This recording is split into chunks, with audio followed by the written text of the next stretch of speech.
Fighting. And slight echo. Never mind the echo. The echo is fine. The echo is your friend. Embrace the echo. Hope it's not coming from me, though. No, it's just coming from me because I remembered I hadn't actually brought up, chat or anything. See, I had one of those zombie moments previous where I was just sitting in front of the computer doing stuff, and I glanced over and yeah, it's about an hour to the ArchCast. Like, 6 minutes. Shorter than I thought. Heresy's the question. I didn't have time to bring anything up. I didn't even have time to go on a urination break. Go to the bathroom before we start. Didn't have time, Lum. Go! Didn't have time, Lum. Still don't have time. Go to the bathroom, Arch! The last thing we need is you saying, I gotta pee really bad. Keep chat distracted while we're in the middle of something, Lum. Don't worry, Lum. I have a water bottle right here. The solution is at hand. Lum screaming at her son Arch to go to the bathroom before the travel. If we leave Applebee's, you cannot go to the bathroom. Be sure to go to the bathroom. Yeah, Lum, this was your responsibility. What, to tell you to go to the bathroom? Fine. From now on, I'll just be like, okay, Arch, before you start stream, did you go to the bathroom? Lum, you should be careful about that. That's somebody's fetish.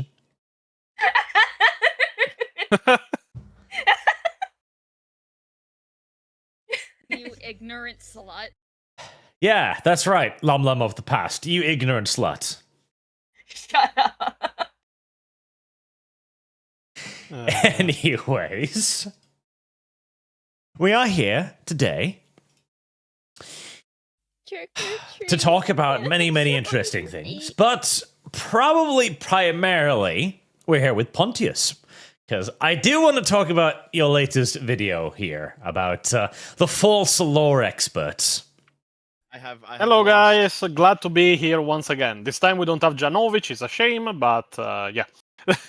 No, I'm glad to be on again. I respect people that are dedicated to explain the lore in the best way possible. And after the Lord Destroyer series, I've discovered that I don't have any respect for the people that aren't. So, see, I saw you release this video. I was like, okay, we should talk about this. But my brain was like, Lum had a guest for this week. And I was convinced of this until eventually, half dubious, I sent Lum a message like, Lum, you have a guest? And Lum was like, no, I'm a Lum. I was in the middle of working when you sent me that message. And if I would have gotten a guest, I would have said, hey, Arch, I got this person for this week's ArchCast. Yeah, but I thought you had said that. No, that was last week. Last week, this week, what's the difference? It was last week, and it already happened.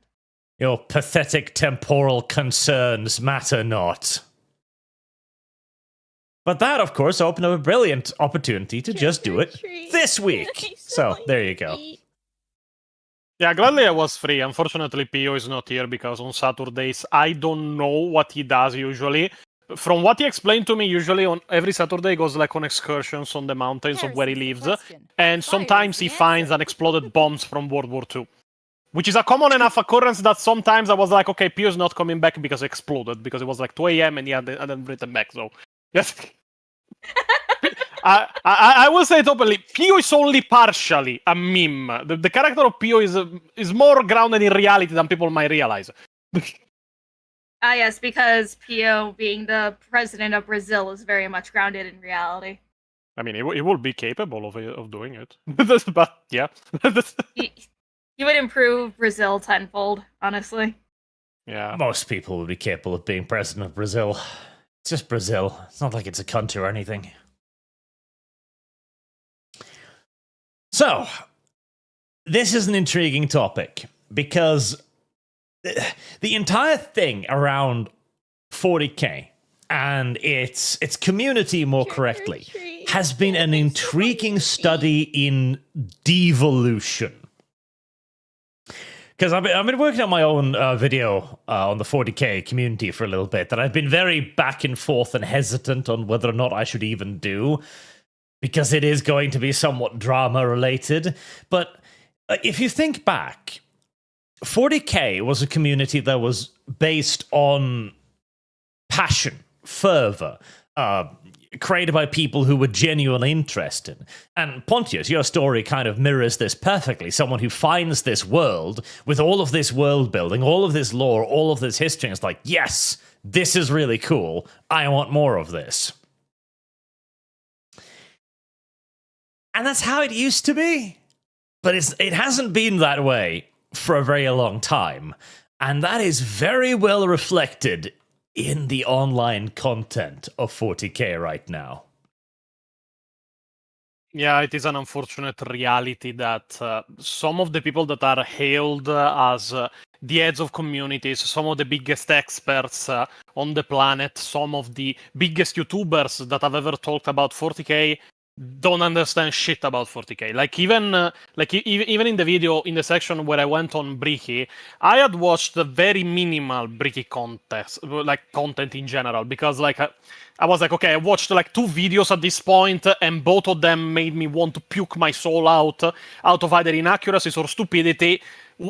How can it get worse? Then we did episode 17 of Lord Destroyers, which was recorded on the 30th. So, and we pretty much were sent in a video of Bricky not only pretty much joking with his audience about how everybody that was angry about the retcon of female custodians were pretty much just idiots, and monetizing on it because he made a hoodie, limited edition hoodie, just to monetize on the retcon and the rage of people just with his own audience, which more power to you, is gain monetarily, but it is a very shitty thing to do. But then, like, we were sent to watch for Lord Destroyers his review of Space Marine 2. He didn't understand the story, he didn't understand the backstory, he misunderstood part of the plot. He didn't even realize various reasons as to why various events happened. Like, oh yeah, and then Calgar arrives just to pose in a few minutes without reason, when one of the entire missions of the game is literally reach the astropathic relay to call in Calgar, because there is help to be given. And like, oh no, he arrives out of nowhere. And then, like, he dropped on me the bomb in that video, like, people can go watch his first review of Space Marine 2, that he only read Horus Rising in 2024. Now, removing that Horus Rising, the first book of the Horus Heresy, is centered on, generally, it is one of the entry points to 40K in general. But I then did some research, and the guy made podcast with Adeptus Ridiculous discussing the Horus Heresy in 2021. So the guy made podcast with Adeptus Ridiculous discussing the Horus Heresy, but read Horus Rising only in 2024, 3 years later. And I was like, I was dumbfounded. Like, what the fuck? And even then, he goes on and explains that, oh yeah, Horus Rising taught to me that Space Marines are not just two-dimensional killing machines. They are actually more human than it seems. They have emotions. They are good characters. But in the same video, he claims that he read the Night Lord trilogy with Django Sevaterion. And I'm like, what the... You want to tell me that one of the best Chaos trilogies that has probably one of the only few half-decent fucking Night Lords in the entirety of the lore didn't teach you that they are interesting characters, but Horus Rising did? The fuck? Well, that's a big commonality as well, though. The idea that they're not really talking about the lore. They haven't read it. They've read about the lore, and now they are regurgitating talking points they have heard in other places, basically. Which is why they can talk about things that they haven't actually read, because they already have the primer for it in front of them. And in the case of, like, Bricky, one of the things there is, of course, that he's primarily famous for the explained videos, which these are remarkably big, primarily because they're being watched by people who also have no frame of reference of what's going on, because it presents itself as a primer into the universe, presented by someone who has basically no clue about what the universe is. Yeah. I can confirm that because we reacted to his part 1 of every faction re-explained with Lam, and there were pretty big mistakes, confusion. Like the video, as I explained when we made the React stream on that video, the like, you can go for broad strokes when you are explaining 40k lore, but if you are going for broad strokes, you still have to make sure that your broad strokes are correct. If you go for broad strokes, so you don't go in detail enough to like need deep research, but you still get stuff wrong, then what the fuck are you even talking about? Like, Jenna, because many people like conflagrate the fact that, oh yeah, but he never said that he's an expert. Oh no, but this YouTuber never affirmed that he knows the lore perfectly and such. Okay, but when you make a video that is explaining stuff to people that know nothing or very little, while you might be saying, oh no, I'm not an expert, you are still taking on the mantle of an expert because you're explaining stuff to other people. So it pretty much takes all the time the mantle of expert, affirms he isn't one, at the same time pretty much goes around with every VTuber and such, explaining, teaching 40k lore, and then has pretty much never read anything interesting or relating even closely to the lore, to the point that he didn't even understand the story of Space Marine 2. Like, I don't even think he knows why why one of the characters is from Cult. I don't think he even knows that. Well, like, yeah, Jesus. Well, that's the thing. When you are creating a video saying explained, that is very clearly an implicit implication that you are saying you can explain this thing. Obviously. But this is where a lot of people now get their fundamental base level understanding of 40k from. And it's wrong. Which also leads then to a lot more of disharmony within the community at large, because now you have individuals that have widely different interpretations of the same lore, not because they have different theories, but because some of them have literally been told things that are wrong. I mean, Yeah, okay. It's like, I think granted, even before I really joined UArch on the ArchCast, I was annoyed seeing Bricky literally fucking everywhere, because every single large VTuber who even shows an iota of interest in 40k always just solely goes through Bricky. Every single one of them, because he's friends with corpo VTubers, he's friends with very large indie VTubers. He will drag them all into his retarded little pool of wannabe fucking 40k lore. And it's like, I never watched like any of his videos on my own until I dragged Pontius along, and I'm like, hey, let's watch this. And then a 2-hour video, the 2-hour video turned into a 5-hour stream. Yeah, that was a very heavy stream. But by the end, I was like dying of sleep deprivation. It was like 2:30 a.m. But yeah, generally, like, it is more a problem with the kind of content creator than really with the community itself. And I, like, you Arch, as you told me, you didn't sit through the entire video, but even the misrepresentation of events that happened around the community was incredible. Like, even one of the most hated parts of the video, both from us in watching, editing, and the community, was the part of Arbitorian. Because Arbitorian, as you could see from the video, is a completely insufferable individual. Everything he calls out is either wrong or is lying purposefully about it. Especially, like, there was a part where he just went about the two posts made, which were Warhammer is for everyone and the Imperium is driven by hate, Warhammer is not. He didn't even, like, just give the general context on when those were published, or even just explain it with, like, oh yeah, Warhammer is for everyone, George Floyd riots, the Imperium is driven by hate, Warhammer is not, Spanish guy at the tournament with Nazi symbols that in the end weren't Nazi symbols, the guy was trolling. He even showed the symbols he had, the guy had on. They were controversial, but they were not classified as hate symbols. But like, he just discounted those two things as Games Workshop had to make various posts denouncing being a fan of the Imperium of Men. I was like, what the fuck? Yes. And that, of course, we've now realized came directly from Tom Mendelsohn, which I covered as well. He was the person who wrote that article in an explicit attempt to begin politicizing 40k. And all of these individuals then flocked to that in defense of it. So all of these people, by the way, whose also primary defense is going to be, oh, I just don't want to be political, they all cheered on an explicitly political agenda in an explicitly political post. Yeah, they did. And I think you mentioned something very important there too as well. That the problem isn't with the community, it's more with the creators. As we now have a great deal of creators who aren't simply just wrong, which being incompetent is one thing. I'm sure I've gotten things wrong over the years as well. Most people will have with the sheer volume of content created, right? Ready to rut this yellow I mean, to be honest, I even got something wrong in this latest video. Not lore-wise, but source-wise. I attributed the scene with the character of Hyperion, I think it was called, from Emperor's Gift to Horus Rising, because of the scene with Euphrati Killer. But because they were two similar scenes, but in different contexts, and I was like, okay, it happened here, but no, it didn't happen there. The lore was correct, but it was in another book. But yeah, mistakes happen. They can happen, but the more they happen, the more you can notice a pattern about them. And if you notice a pattern that goes as everything that shows that I'm wrong, I am conveniently omitting, at that point, yeah, you know who you're dealing with. Yeah.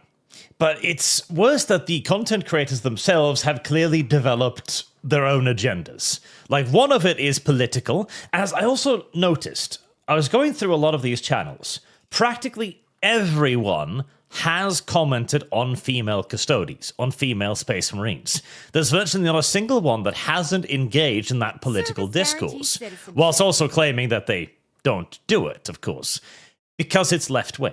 Most of these people are probably progressive. The Templin Institute was one of those who stepped in at the hardest, as he himself stepped forth and said that there is no canon, fundamentally denying the very existence of the thing that he built a career on.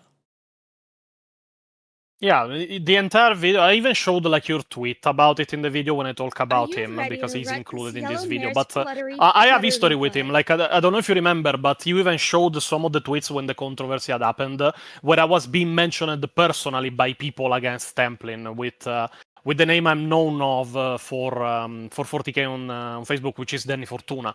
Like, that was still me, even before the channel. But yeah, the problem is that in the case of Templin, like, at least he could try to make his point in a respectful way, saying maybe we can try this and that. But no, he started with, I am right, everybody else is wrong. Which is something acceptable if you have done your research. The entire video was literally, oh yeah, we have this, but we can ignore it. Oh no, yeah, we have this that proves that I'm wrong, but we can ignore that too. Oh no, yeah, we have this, okay, unreliable narrator. Oh no, but we have this, okay, maybe they are lying to us. Like, if you start sounding like a conspiracy theorist when you're trying to apply your idea to a universe, maybe you should study your idea better. Oh yeah, because all of them always rely on the same handful of arguments. As I'm sure you saw in your video as well. It's things like 40K has always had changing canon. There's no such thing as a solid foundation, which just isn't true. 40K lore was amongst the most consistent sci-fi universes ever for something like 20 years. If anything, it's only quite recently that 40K lore has been in flux, and it has largely been in flux because of GW's complete and utter incompetence around writing fucking stories. Yeah, that much I can confirm. Like, I came in 8th edition when Primaris were already a thing, and I am the very rare case that when I started learning the lore and the story at large and such, just went, okay, fuck the Primaris. Like, in concept, as I even said more than once in my videos, they were an evolution that was between giant, oh my god, I forget that. Well, let's say they were plausible. I even offered like a different way of making them in my video, the Primaris mistake. But generally, the idea of the Primaris is very much fucking dumb, and it has ruined very good many parts of 40K that were interesting. Like, you just have to see at the art and the models that were being made before versus now. Every single Space Marine looks the same. Well, before you had the specialized task forces of Space Marines that were made to be unique. Like, the Sternguard veterans of the Blood Angels are still my favorite kit, and then you have just to apply the same style to the Primaris Sanguinary Guard that came out, which I must say, if Handsome Squidward is better designed, you should redesign your fucking minis. And there's the thing too, like, things like the Primaris. The Primaris were created first and foremost out of an economic incentive. GW wanted to sell you Space Marines. Again. That is the primary reason behind Primaris Space Marines. And they also wanted to create Primaris for a modern audience. That's because that is a large part of it. And you can see it in their design. The Space Marines today don't resemble Space Marines anymore. They resemble future soldiers. Everything is sleek. Everything is tactical. And sometimes things are just ridiculous. Some of the new models, like some of the new weapons, these fucking things. What am I even looking at anymore? Is this 40K? You know, Arch, I wish I could see what you're showing, but you're not sharing your screen. Lum, it's your responsibility to point that out. Shame on Lum. I was honestly waiting for the perfect moment to say something. Yeah, when this Lum. came out, when this came out, the amount of memes on the Nerf guns were astronomical, and I was all there for it. These are just Nerf guns.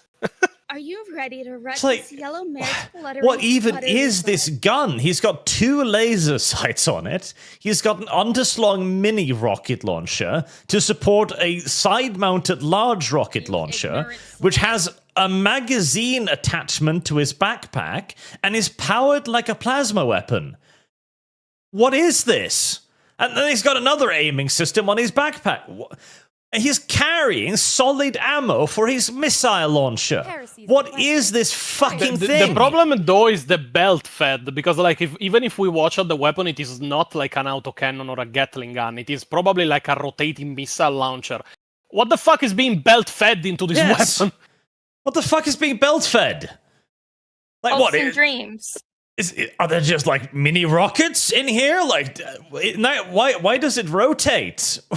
What is the point of the rotate? Are you cooling the barrel? Honestly, it looks like you know those chains that people put around their glasses so they don't fall off. It looks like that, so they don't drop their gun. Yeah, and it isn't like, okay, so on plasma weapons, this is supposed to be coolant, basically, because plasma is super fucking ridiculously hot. What are they cooling here? And if this is coolant, why is this a rotating barrel? It's an air-cooled rocket launcher. And what is this? Does it need extra batteries? What? Do you need extra batteries from the power pack to drive the 2 laser sights in addition to your back-mounted quadruple laser sights?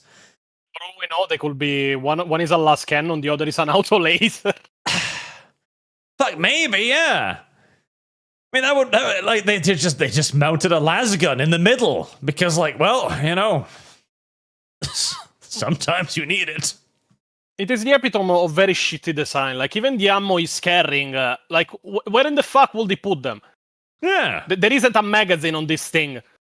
That is not an ammo crate or even one of those metal ones. That is literally a magazine. The form is the one of a magazine. Yeah, he's gonna slot it into his own backpack. Oh god, I would love to see the Space Marine just put down his oversized retard gun and fiddle around behind himself trying to slot this thing in somewhere. Like, god damn it, I can't see anything. I think that's the reason we have never seen these guys and these weapons again. They were ridiculed by the entirety of the community because people were like, "This doesn't look even like a weapon. It looks like just a Nerf gun." Yeah, it's just a scattering of parts glued together for reasons unknown.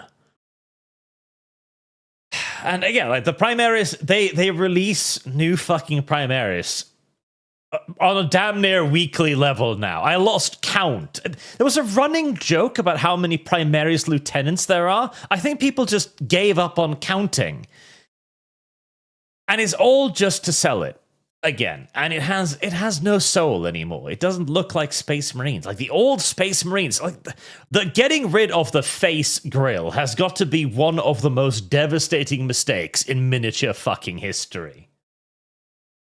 Yeah, those helmets they technically also had a narrative reasons of existing. Like, it was not just the cool factor or the miniature factor. By lore, the MK7, other than being cheaper than the other patterns of armors to create because of the entire heresy and such, but the face grill especially was pretty much modeled to make Space Marines as a narrative tool scary, because like they look scary with the face grill because it seems like a black hole going nowhere. It makes them more menacing. This is just pretty much. It makes them more menacing, like you are dealing with something otherworldly. It is why it was structured like this, because they could have just made it in the same way the MK6 was, a beaky, but they didn't.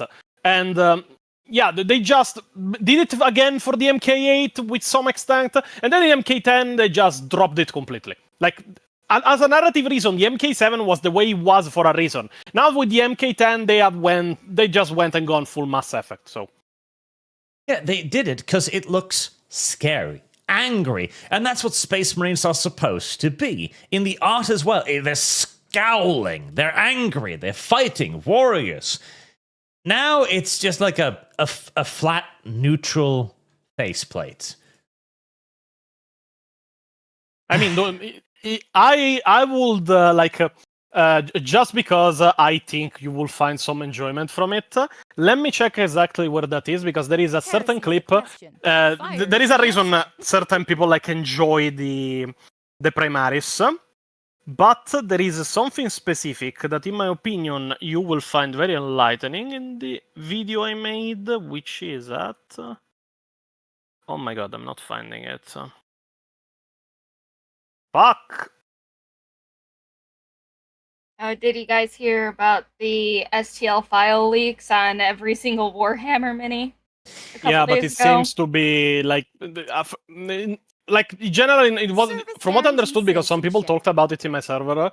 They weren't official leaks from Games Workshop. They were mainly a guy that made scans and reproductions and just decided to upload all of them for free on calls.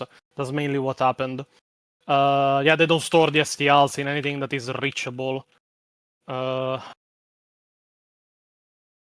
Jesus Christ, I'm not finding the part. Because there is Arbitorian in my video that goes on a tirade as to the Space Marines being just pretty much a giant example of toxic masculinity. Yes. But I don't remember exactly where in the fuck it was. And that's why I fucking love them. I saw your feet. Okay, there it is. I found it. It is...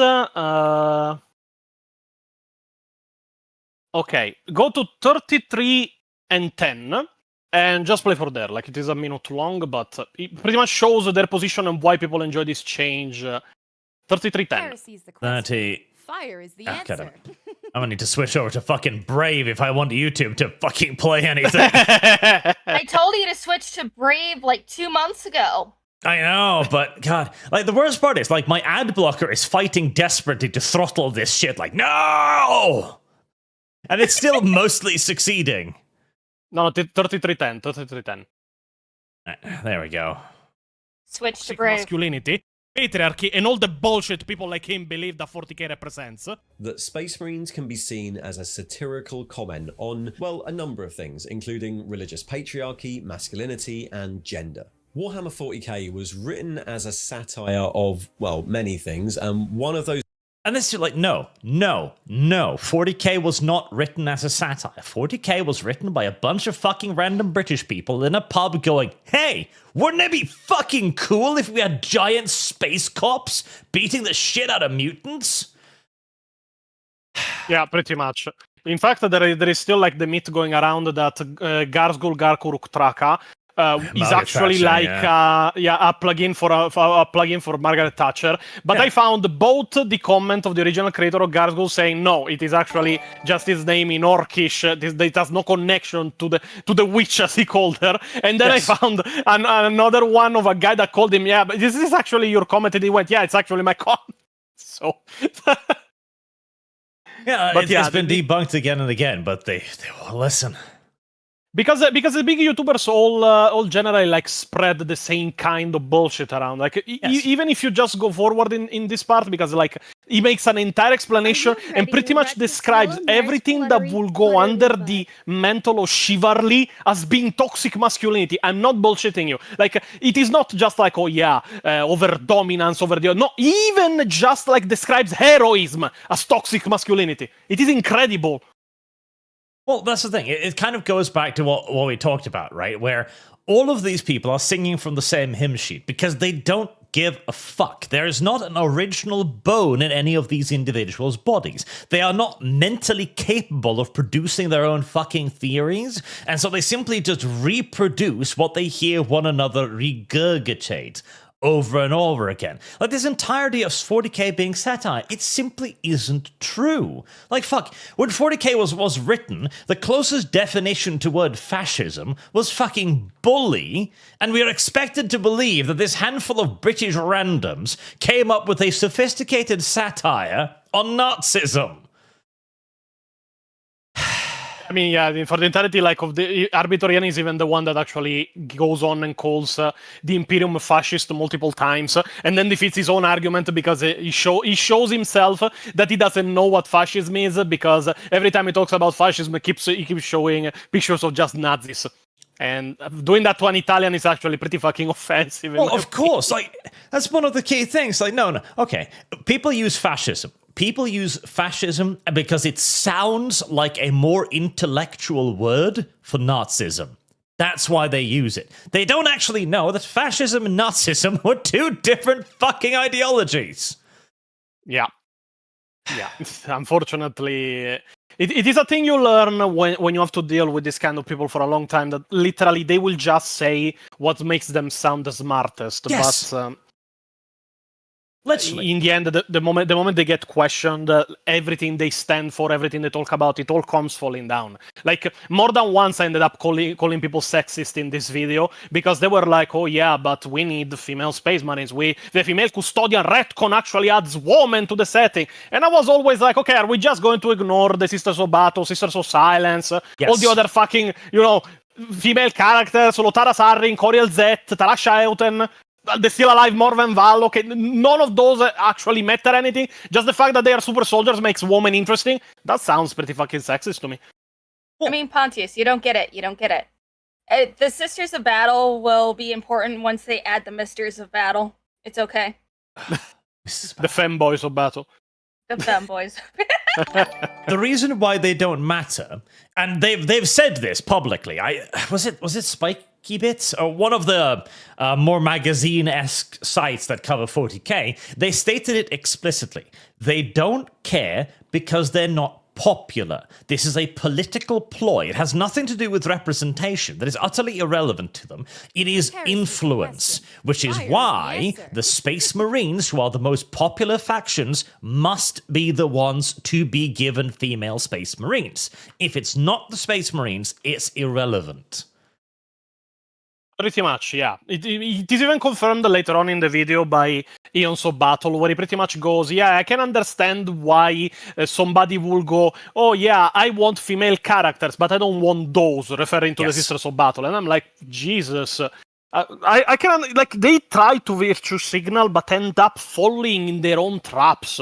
Like, yeah, I want the female Space Marines, because there are some people that might not like to have just sisters. Okay, but by your own ideology, that is literally sexism. There are women in the setting, and you are ignoring them because you don't like them. So, yeah, like, because again, they haven't actually thought this through. This isn't a position they've reasoned themselves into. But okay, let's continue. Those things was organised religion, particularly Christianity, because that was the dominant one in the UK the writers grew up in, and at the time still had over-influence on popular culture. Christianity is famously a patriarchal religion and full of father-son dynamics, and the origin stories of the Space Marines inherited a lot of that. Christianity? Hold on. Excuse the Horus Heresy. Now, I'm a complete noob on historical matters and stuff like that, but somebody remind me, wasn't there another mythology that did a somewhat similar story about Horus rebelling against a sun king? I'm quite lost here, but I'm sure somebody's heard something about this. The Egyptian mythology. Jesus Christ. And again, like, it wasn't based on Christianity. Like, the Gothic architecture is based on Gothic architecture, which was used in cathedrals, absolutely, but that was an entire architectural style. As for the Horus Heresy, it was far more inspired by again, Egyptian mythology. Like, point to me in the Bible, the passage where Jesus goes, "Dad, I fucking hate you." It's just... It's over then. It's over dead. I am the Horus Heresy now. Directly from the Bible. That's so fucking stupid. Horus Heresy owes a lot to Paradise Lost, and themes like the betrayal of the father are prominent in 40. Again, no. I'm glad we're not going to be watching any of this together, because we'd never be done. Yeah, I just suggested this part because it is the most bullshit part of the video, in my opinion. This stream would be over 12 hours long. Yeah. Yeah. Like, the betrayal of the father, Paradise Lost, like Satan as the good guy. No, Jesus fucking Christ. Horus is tricked into betraying the Emperor. He's played to his hubris. The Emperor doesn't betray fucking anybody. Oh, this entire... And I hate GW's plotline to try and make the Emperor out to be the bad guy, which they've tried so desperately throughout the Horus Heresy, reducing his role, minimalizing his effect, taking away the accomplishment of creating the Astartes. Like, God. To be honest, I have a little comment to making that. One of the guys that ended up fusing with Belisarius Cole, I always forget the name of this guy. Let me check for it, because he's in the Emperor. He's in the Great Work, but I don't ever remember how the fuck he's called. Jesus Christ! And by the way, that fucking book sucks. It is extremely boring, and generally it is contrived as fuck. Ezekiel Sedain, there it is. One of the storylines pretty much we learn during the book of the Great Work of Belisarius Cole, and probably one of the only good parts of the entire book, is the story of Ezekiel Sedain. I'm not joking, the moment Ezekiel Sedain is introduced, everything he does in the story until he meets with Cole and everything is bashing the researcher Astarte, the creator of the Black Carapace, together with Ezekiel Sedain, and so, like, this man, the moment he appears, he just goes, "Who the fuck hired this idiot?" Like, from the moment he appears, he just, they have put me to correct every piece of data that this woman has created. Why the fuck is she still working here? So even if they added, even if they took away in this case, the accomplishment of the Emperor in creating the Astartes and everything, then they wrote the Great Work, where Ezekiel Sedain, in his introduction, does nothing but bash Amara started for being a shitty researcher. It is incredible. They don't even know what the fuck they are doing by themselves. No, they really don't. Space Marines over the years have been more and more likened to monastic orders. Space Marine. Now, that is the only thing that actually true. Yes, no, the Space Marines were inspired by monastic orders, but specifically Templar orders, and that is a difference. Yeah. Being men could be seen as part of the wider religious satire of the setting. And you could go... No, we know why the Space Marines are men. GW has actually told us. It's because when they did do female models, and they weren't female Space Marines, this is another one of the commonly trotted out lies, by the way. It's like, oh, the first female Space Marine. No, female warrior. And if you see the sign there, Sister of Sin.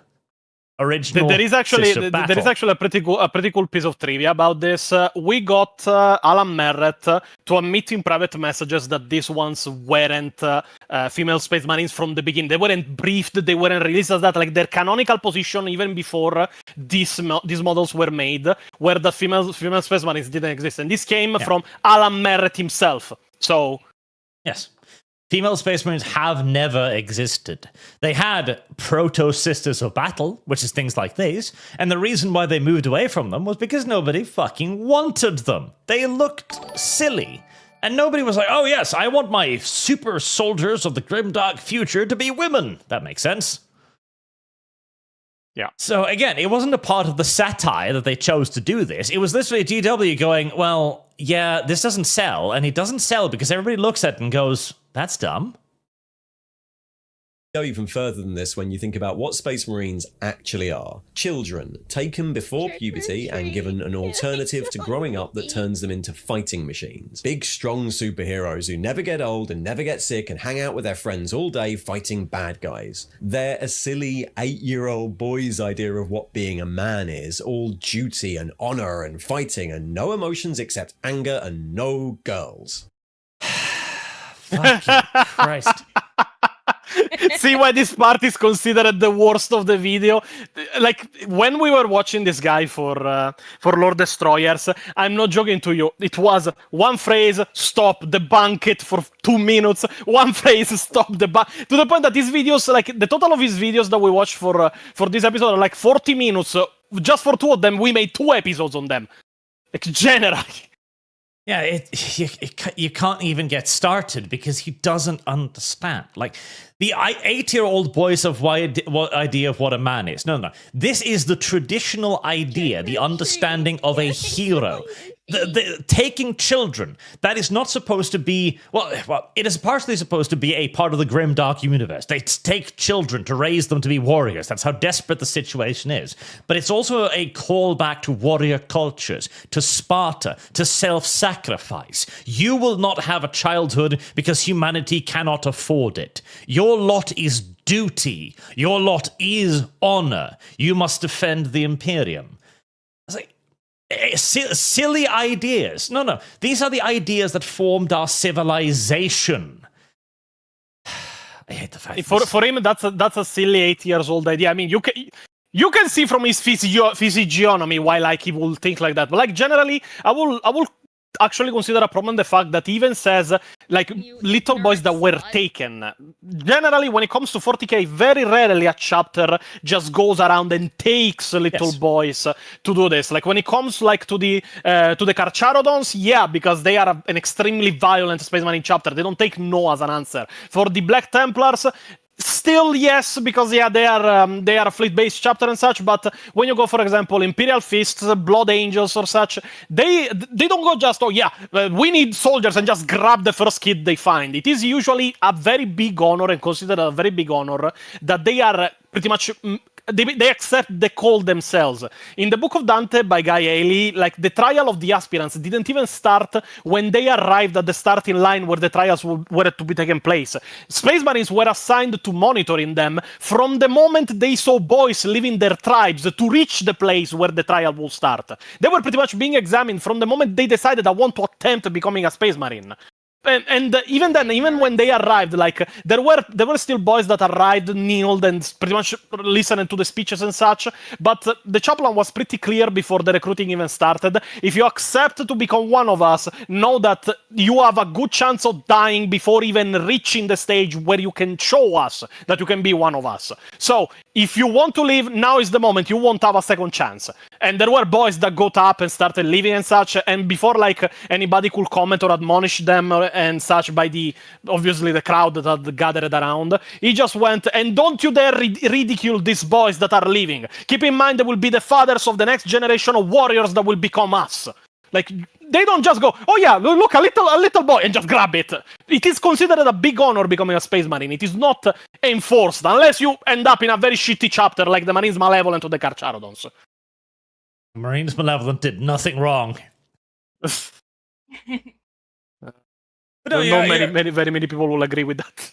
Oh no, I can defend that position viciously. Pontius, Arch says a lot of things that a lot of people would think are wrong. Like, Arch, who was it that got arrested? And you're like, he didn't do anything wrong. We had hot girls on TV. Harvey Weinstein? Weinstein. Jesus, he was a paragon of virtue.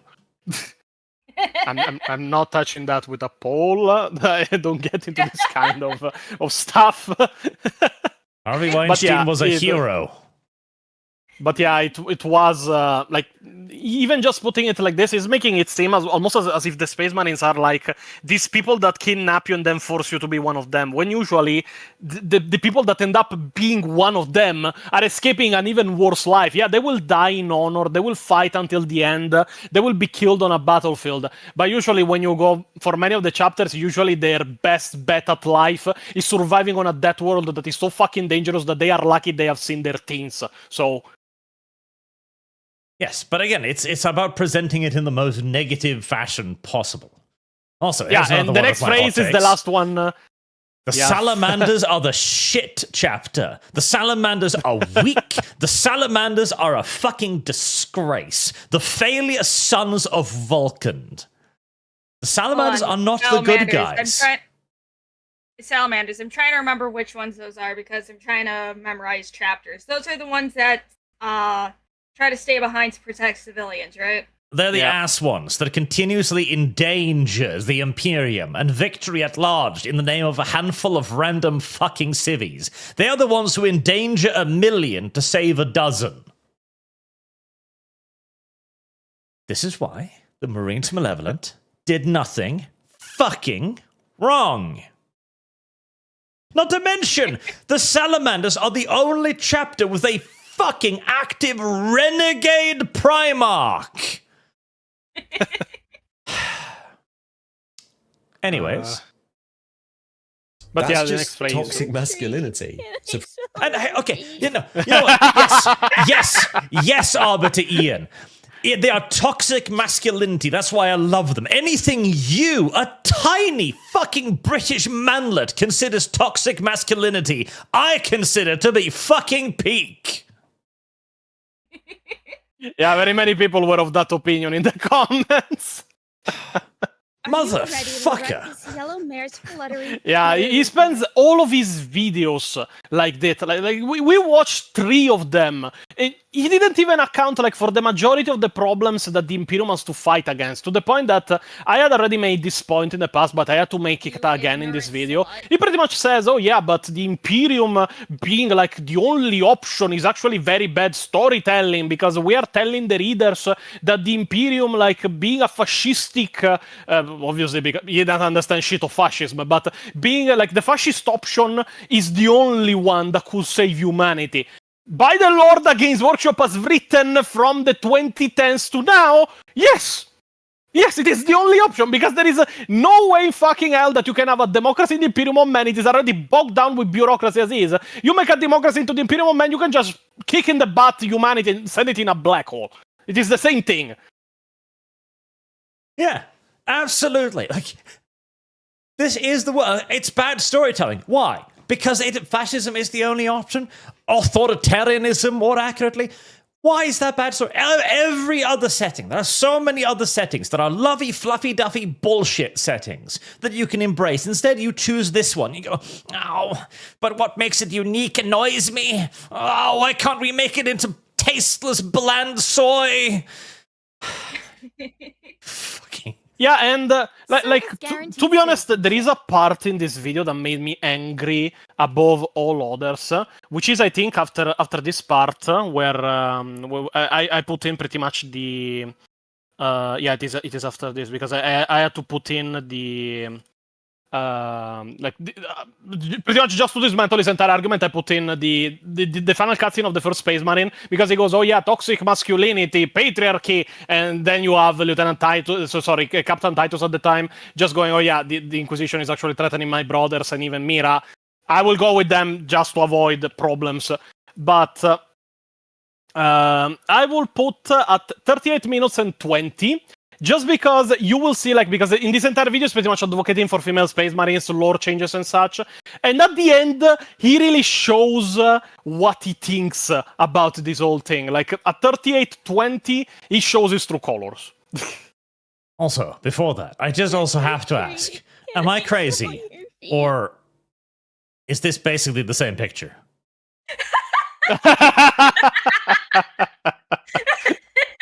Well, the physiognomy is there.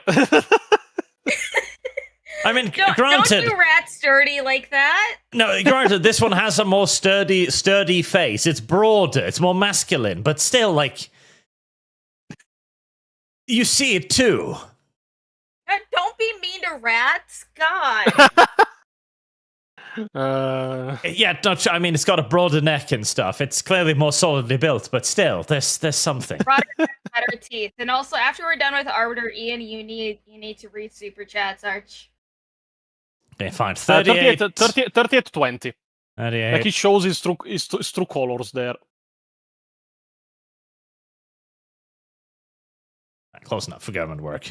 That people realize they're women. The Adeptus Sororitas exist because of the decree passive that stops the Minotaurum from having men under arms. They're essentially a loophole. So their gender is designed to be obvious through their armor. After for the entire video, he has advocated that we should retcon the lore as to why Marines are only male for no reason at all, by going openly against canon. And he then, at the end, explains how he will change the lore to include females. He wouldn't change the sprue, he wouldn't change the models, he will leave everything as is.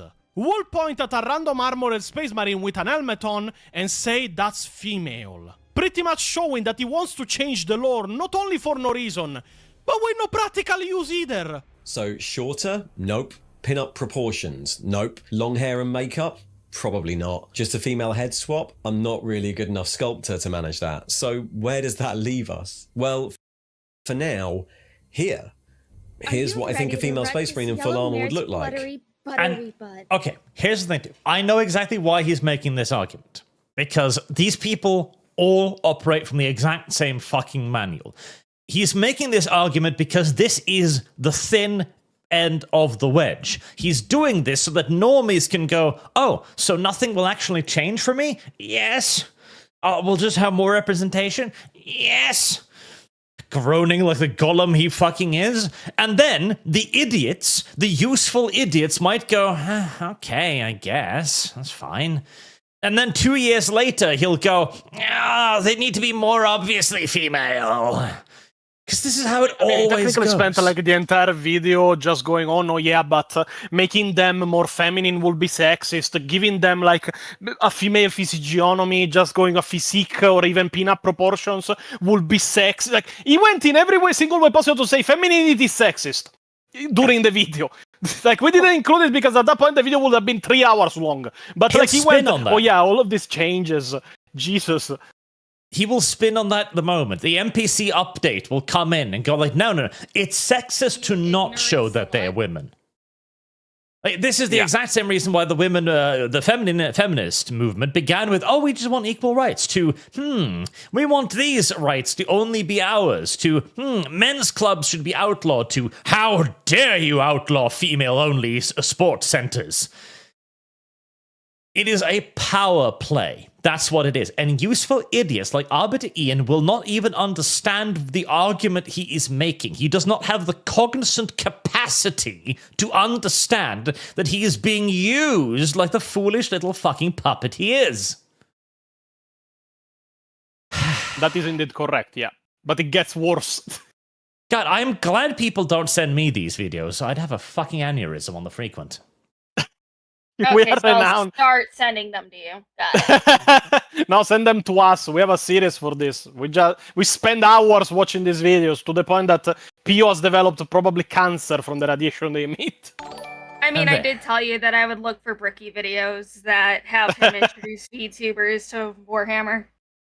Yeah, if they are not 2 hours long, we can watch them. But yeah, like if you let this clip go, it gets worse. Because you will hear his opinion about how to make them into lore at this point. It's the same nonsense as always. It's GW could just wave their magic once and whoo! I don't care. Yeah, he pretty much just even goes, you don't need to change the sprue, you don't need to change anything, you just need to say it's possible. Yes. And like at that point, you can literally dismantle with, but sorry, if this retcon changes literally nothing, why should we do it? Like, generally. Again, it's the tactic. They will say, no, it changes nothing. Why are you against it? And it's the appeal to triviality. Yes, and the obvious answer then is to go, if it changes nothing, shut the fuck up and leave, you little. But it's all about getting a crumb. They want the pinky finger so they can take the hand. That is the tactic. And I'm sure, again, that Arbiter Ian hasn't the faintest fucking clue what any of this means, but it is what happens. It's what happened everywhere else. But yes, we had enough yellows now to put small Lum Lum on head. There she is. She's eating cheese. Go for some of the super chats before they start disappearing. So we take a pause from Arbitorian bullshit. I should bring Lum Lum some Norwegian cheese. She could eat that without Service shitting guarantees herself. Citizenship. What? Because I'm lactose intolerant. Oh, Our okay. cheese doesn't have lactose in it. I mean, any cheese that's aged over 6 months no longer has lactose in it. Yep. I mean, in my case, God black-pilled me because in Italy we use milk pretty much for everything, especially our best sweets, cakes, and such. And he made me lactose intolerant too, so pretty much God black-pilled me instantly. I mean, cheese won't kill me like peanuts do to people with peanut allergies. It just makes my tummy hurt real bad. Just Now shame, but yeah. Norwegian white cheese. It doesn't have lactose in it. You can eat it. It's just cheese, but without the thing that makes Lum Lum shit herself. You want to know what's good? There's this white cheddar cheese with blueberries in it. Oh, it's so good. For a moment there, I was scared that Lum Lum would go like, you know how I shit myself? No, Lum Lum, don't No! wanna know that. Why the fuck would I tell you?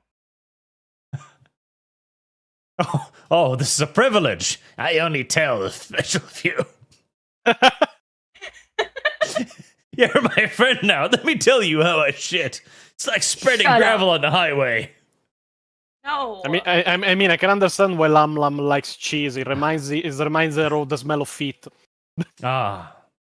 I'm gonna physically harm both of you. Arch, I have a higher chance of being able to physically harm because he's heading over to the States at some point.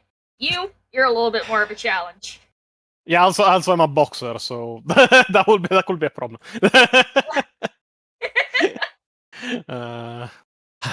Bonus VG, I have a challenge for thee, Pontius. Use thy law powers to explain what DACA is. DACA, generally, when it comes to the belief of the orcs, is pretty much a mixture of what we will call momentum, pretty much supported by guns. What the orcs mean by DACA when they go DACA, we need more DACA, we need enough DACA, like we never have enough DACA, even if technically by lore in the games there is 2 times where they say we have enough DACA. It's technically combining armored vehicles with guns, with choppers. It is pretty much just saying we need bigger, more and more powerful weapons, and we need to use them as fast as possible to overwhelm the enemy. Because like when you're dealing with the orcs, the main problem you have is that they are utterly unpredictable, because not even they know what the fuck they are doing most of the time. So you cannot really predict an enemy that doesn't act with reason. So they just go, yeah, we need bigger guns to win this battle, because we are not using tactics. We're just using force of number, strength, and guns. Well, that's the thing. See, DACA is a feeling. It's an instinctual feeling. It's the smell of gunpowder. It's the sound of reverberating cannons, machine guns. It's the recoil in your arms. And this is a deep-seated programming of tactics for their move towards corks. I fucking hate that word so much. Where it is essentially the application of overwhelming firepower as a doctrine. It's instinctually in them. Because the orcs want to be basically a Soviet-style deep operations army that just fucking smashes the enemy with fucking battle suits, enormous tanks, battle wagons, fucking stompers, etc. That's what the orcs want to be. But the current orcs are too retarded to do that. Yeah, it is pretty much their doctrine in life that the best way to live and to fight is to always have a fight going on, bigger weapons around, and building even bigger ones if you have the time, like it happens with Gargants and such. So Steve gifted 5 memberships. Thank you very much, Steve. And says Blip. Thank you. Welcome to Spartan, Leighton Dev. Dev just needs to become a drama channel now. I've told him this in DMs. I told him, word for word, my little Devaroodle poodle, are you ready to just become a drama channel now? And he just goes like, no. Sandu, the other lore channels on YouTube, all backstab Arch and shun him, but sure do love to use the Arctic Commission for Badab and Brax. Yeah, it is a thing many people made me notice when we were watching the videos about Badab of Major Kill, that for how much he backstabbed you for it, he's still using your stuff for it. So, I mean, in defense of Major Kill, I don't think he has enough consciousness within the 40K community to know it's my art. Yeah, to be honest, yeah, I can see that actually happening, because like even in the video we go over like his way of making lore videos and such. We go over his female custodians one. And like the main point we even made there, because like we weren't like, oh yeah, he's pro female custodians, is that for how much we hate the lore, we took the time to read it. The guy that made a video retelling the story of one of the female custodians mentioned in the codex didn't take the time to read the 2 pages of lore that comprised their entire lore, which was Kaladesh Star of Alakesh. To the point that he got the finale of it, the ending, completely fucking wrong. So yeah, I can see that actually not being enough brain power of his. Yeah, no, I genuinely don't think he understands. I think he exists in a brain-fogged setting that exists primarily of trying to pump out more slop. Which is why, I love this recently, where, is this the end? AI channels are taking over! Like, you know what? Yes, if I was Major Kill, that is a reasonable fear to have. If my entire career was built on being a random Australian, to the point where I tag my videos with Australian, I'd be fucking scared about AI too. Actually, there is an even better screen from other creators. I'm sending it to you. You can show it on stream if you want. that pretty much explains the situation perfectly. Well, yeah, no. Okay, so AI is a complicated topic, but I kind of agree. It's content so shit, even AI can do it. That's kind of the point I make here, right? Because if your entire shtick is being a character, right? If that is your shtick, his character is loud, obnoxious Australian. You've got other people whose character is being an Adeptus official, right? Stuff like that. If that is your character, an AI can do that a lot fucking better than you, because it's a lot more consistent about the joke. If you write the AI, you are this character, the AI will always be that character to the maximum extent of its abilities. That's why it's going to be better than you. It can do it more consistently. It can do it easier, and it can do it better than you. You're going to have moments where you go like, wow, this is pretty cringe. AI is just going to barrel onwards. Yay! Generally, when it comes to the content of Major Kill by itself, it is not really even like unique content generally, because it is not well researched, it is not well narrated, it is extremely confusionary.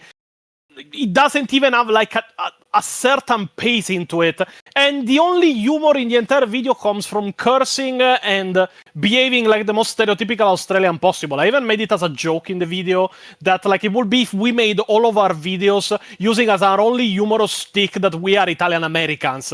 And I when I wrote that part, I was like, there is no way in fucking hell somebody will find that funny. And then everyone found it funny, and I was like, oh, Jesus fuck. But like generally, sometimes it is good, but he made it his entire personality on YouTube to the point that his videos don't teach anything new, his videos introduced to nothing, are not funny, and he's not likable.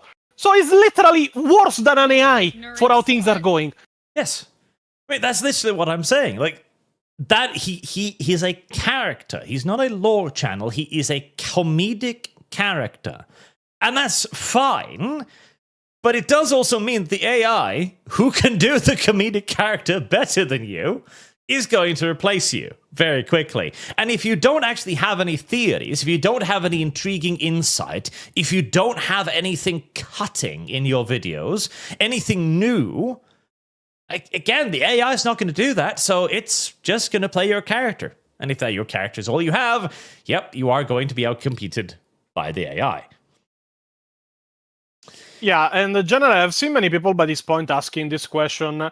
Oculus Imperia. Oculus Imperia didn't cover in this video because mainly tries to stick to his character as an in-universe historian. But outside of it, Oculus Imperial is Arbitorian level. Generally, there is a reason he privated his Twitter, and I think it mainly came from our video, The Importance of Lore, where we showed one of his tweets during the release of Horus Heresy 2.0, when he was pretty much going, oh yeah, but the fact that it is mentioning that you need to be genetically a man to be a space marine is pretty offensive. Games Workshop, you should really include sensitivity readers in your team just for stuff like this. I can understand the principle, but this kind of language, it is offensive.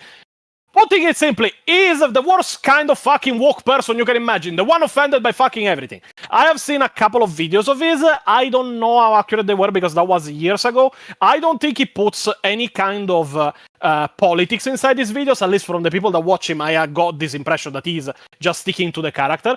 But at the same time, keep in mind that the guy outside of it is Arbitorian. Pretty much just in another form. So, Oculus Imperia is the single wokest 40k content creator.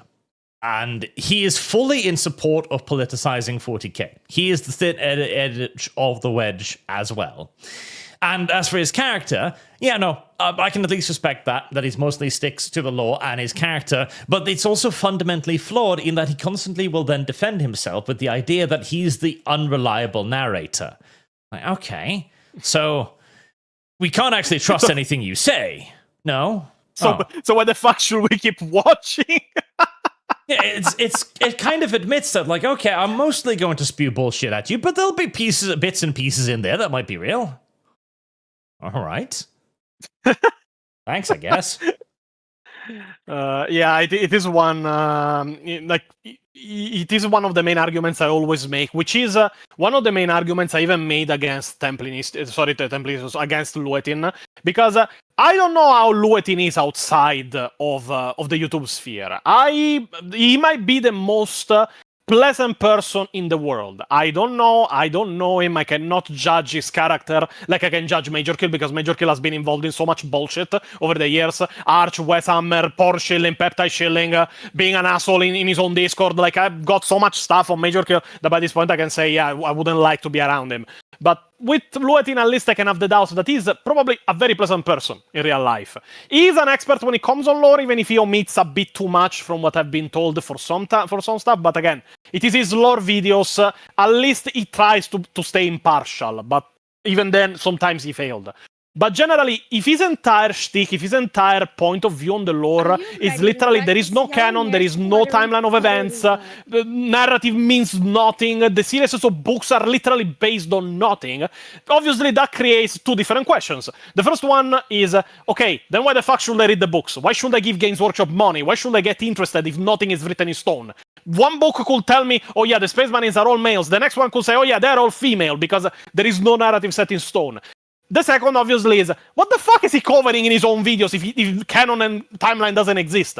Either he is explaining his position extremely badly when it comes to this, even if he keeps defending Games Workshop retcons, like the one of the Terminus Decree, which is the main thing that I actually criticized him, that he was pretty much for 1 hour and 15 minutes in his latest video just climbing on mirrors trying to justify something that by lore cannot be justified. He even tried to use the the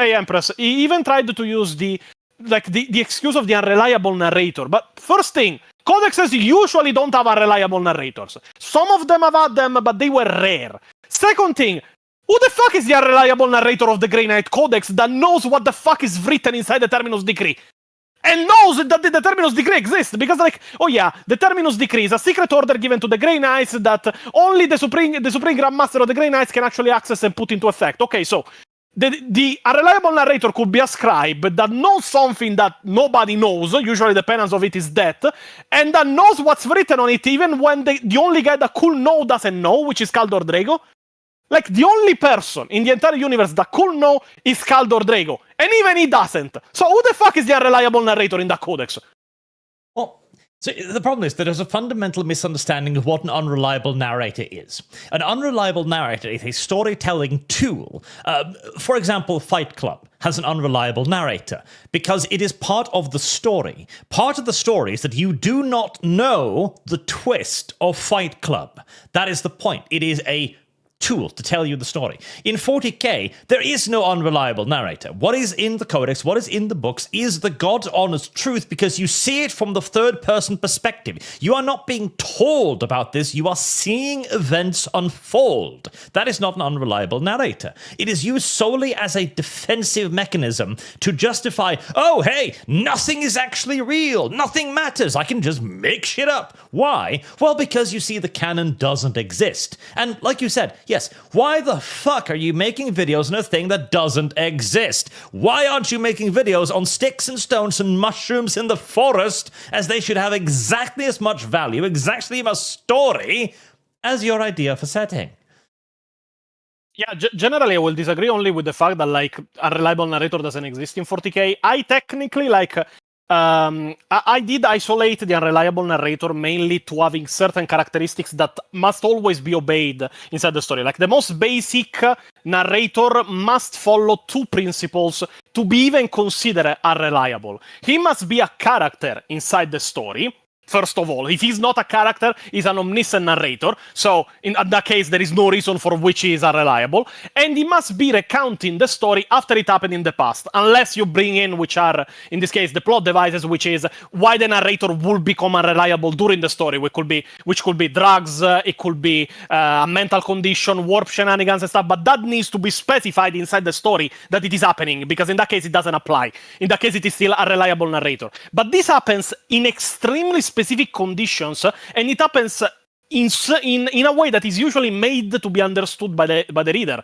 like it happens in Spears of the Emperor. In Spears of the Emperor, the main narrator of the book is a character inside the book, and that is recounting the story after it has happened, like, from decades, if I remember correctly. I read that book very much a long time ago. But yeah, he follows the two principles that need to be an unreliable narrator. He was there, and he's recounting it after a lot of time, so you have no guarantee that he's remembering everything correctly. Or the Saiyaphas Kane series. The Saiyaphas Kane series is actually being written and being overseen by his own girlfriend Inquisitor, which I don't remember the name at the moment. But she was there, and she admits that she is embellishing the story of Saiyaphas Kane after writing his memoirs, pretty much. In that case, again, a reliable narrator can apply. But unless those two conditions are met, and unless the plot device is used in which the character is there, but you need specification as to why it could be considered unreliable, you cannot have an unreliable narrator. By concept, the moment you are seeing stuff where your character is not present, like it happens in the Macarian Crusade trilogy, because in the first book of the Macarian Crusade trilogy, they were going for the unreliable narrator. But then they started showing scenes where the narrator was not there, so I was like, what the fuck am I reading then? So the unreliable narrator failed completely. In that case, it can apply, but you need to specify it. You cannot just go to a random book. You cannot just go to Dante by Guy Haley and just go unreliable narrator. It doesn't meet the conditions. The conditions to have an unreliable narrator are very specific and are very precise and are used smartly in the books. If you just go, the entire universe is an unreliable narrator, then I could just be fucking reading Fallout manuals for all I care and say it's 40K. It's the same. Yep. Okay. That's a good way of putting it. One Pontius. Breathe. And two, Arch, I think you got through a solid 3 super chats. Lum. Yes. Shut up. This is a stream about screaming at one another. Even his English sounds like Italian. You don't say. Yes, but Pontius needs to breathe because I think he only breathed like once between those sentences. Yeah, I actually need to slow myself down recording for the videos because otherwise I will be talking like this all the video. I heard your English slip just a little bit at some point, and I'm like, okay, he's heated. But you take a break for a second. Arch, read the money receipts. Lum. Yes, Arch. Bad Lum. It's not You would even call that me many bad of Lum. them. It's only like a few. A few. No. Get reading. Alex Roberts, I just discovered Pontius, but I've been a fan of Arch for 6+ years. Siege Rack saved me from total boredom. Need more guard content. Thank you. And we need more likes on the video chat. There's only 651. Unless we reach at least 1,000, we're just going to keep shouting at each other. Akabans999, Arch too busy snacking on pastries. Should I get a pastry today? No, I'm going to have a grilled cheese sandwich later today instead. I'm going to urinate as well, since Lum Lum refused me my pee break. What? Tanushi! I love that I wasn't the first one to actually have a Danny PO situation. Like, Lum Lum is the PO of Arch. Yes. I have lost. Shit. Take that bio break out before you awaken something in the footfish and make it weird for all of us. Blowfish Fund. No, like I'm just gonna hold it until I start like feeling pain in my midsection. Then I'll go. Oh my god. Skullthrone 888. Arch, important question. Does pineapple go on pizza? No. I know Lumi likes feet on pizza and should be punished with the cookies of shame. No. The cookies stuffed with Futanut? No. The Futanut cookies. They're creamy. Rubberlegs623. Question for all. Who are the bestest boy and why are they Night Lords in Conrad Curse? Discover more hugs and some talk of discretion goes a long way for helping. Also down with Major Shill. The Marines Malevolent are the true heroes of the 41st millennium. I will say the Lamenters so that Pio doesn't get angry with me when he comes home. If he has not exploded on some mountain because he's not answering to me, so that could be an option. The Lamenters. What? The Lamenters story. Oh, we're really unlucky. I mean, tragic, I guess, but that also means you suck at your job. Meanwhile, the Marines Malevolent, are they like, oh, woe is us? No, they're like, oh, hey, all of the orcs have gathered in the refugee encampment. This is a perfect time to kill a lot of them. And then the salamanders come over. Oh, you killed 5,000 orcs in trade for 100 civilians. How could you? Shut up, Noir. MJ Bull 515. Lumi, time to go potty, Archikins. Service guarantees citizenship. God. MD Fanes, Arch, do you ever meet anyone who knows you for your videos IRL? What about Lum Lum? How weird was it? Also plays CK3 in Distant Worlds. Quite a few times. Actually. Even in Norway, I'm being recognized now. I remember I was out shopping Christmas presents with my dad, and we were just sitting, waiting for my mother to finish up her Christmas shopping, and a guy just comes up and goes like, Arch? And I'm sitting there confused like, yeah. I'm actually pretty fucking lucky because I still live in Italy, but the videos are in English, and the average Italian doesn't speak English, so it will be very hard to be recognized even just by my voice. Yellow mare's fluttery Fair. butt. No one knows what I do. I'd have to kill them if they figure it out. Well, no, I always love it. We can when unleash people- an eat-seeking PO if needed, so... Yes. I always love it when people come up to have a little chat. Every time that's happened, they've always been incredibly nice people. So I'm happy for it. It's a bit weird because you never view yourself in that way as someone who is recognized on the street. But beyond that, it's always lovely. It's always fun. Warnari, for one-page rule, lore fund, cool lore bit, I found their Primaris, Prime Brothers are like Thunder Warriors, plus Grimdark Future, Broken Truth. Two armies, sci-fi dinos with the robots box sets, have raised 380k on Game Funding site. Game Found funding site? Game Found? Well, good for them. Lumi loves feet. Hello, Lum Lum. Hail Arch, high rest. Chat. Recently, Lumi's channel hit over 9k subscribers. Please consider joining as she will do a baking stream at 10k. With her feet? Disgusting. No! Stop projecting your fetishes onto me, Arch. Silencio Steve, small Lum Lum fund. And Lumi loves feet again. She will be making her famous Lumi cookies. Ooh, the cum cookies. No! However, she's saving her batch of thick, creamy, and savory milk for Amal to consume during milking farm. I still need to read Milking Farm. The worst part is Lum's significant other during Barrett trauma. We mentioned the cum cookies, and he's like, "What's this?" And that was the moment I realized she's been feeding them to him in secret. She's been fucking snowballing Moose Man for years. Heresy's I the have question. not. Fire is the answer. The poor man doesn't even know. Oh, that is a crime. That is a crime. Humble Craigsman, Art and Pontius, there are no greater 40k lore YouTuber. Be both praised for your autism and knowledge-filled videos. Thank you. But what a name. So, Art, who is the Frenchman? He does sound a little French sometimes. Listen, you can call me whatever the fuck you want. I don't take offense, but I will draw the line at being called French. Fuck you.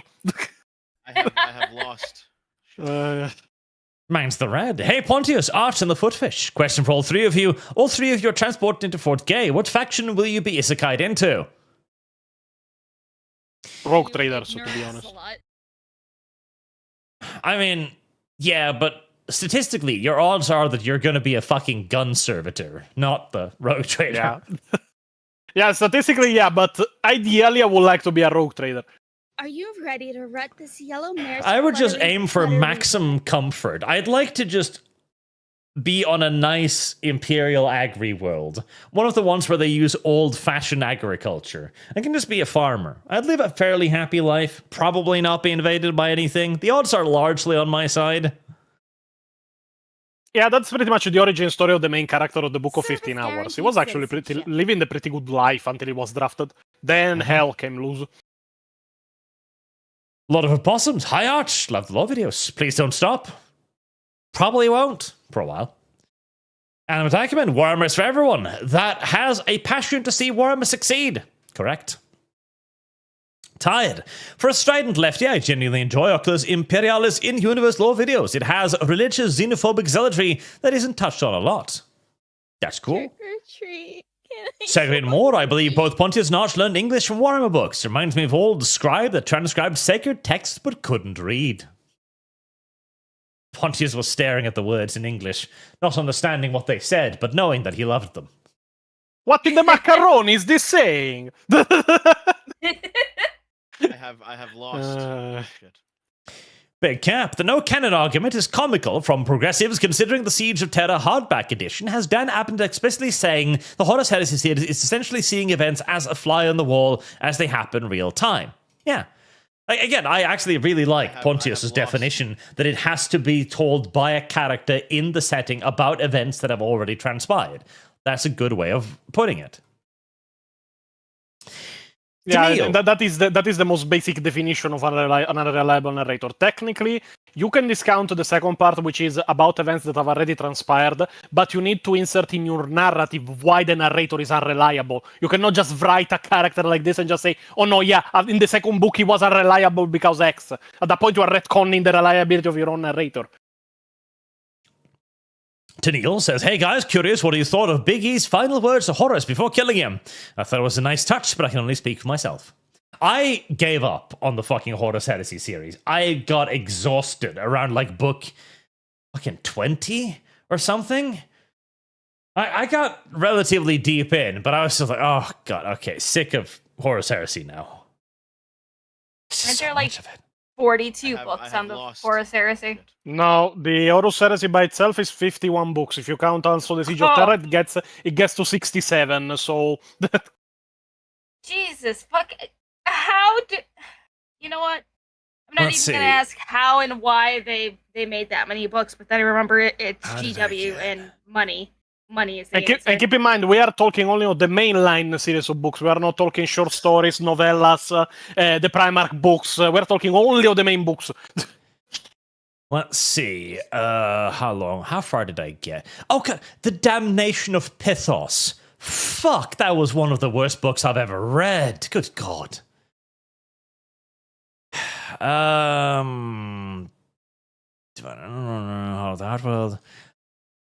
I think I got to 37. Yeah, somewhere around 37, I think I got to before just fatigue set in. To be And I honest, read the generally Master the of worst book, Mankind just to go through it because, like, I that was a fucking terrible book.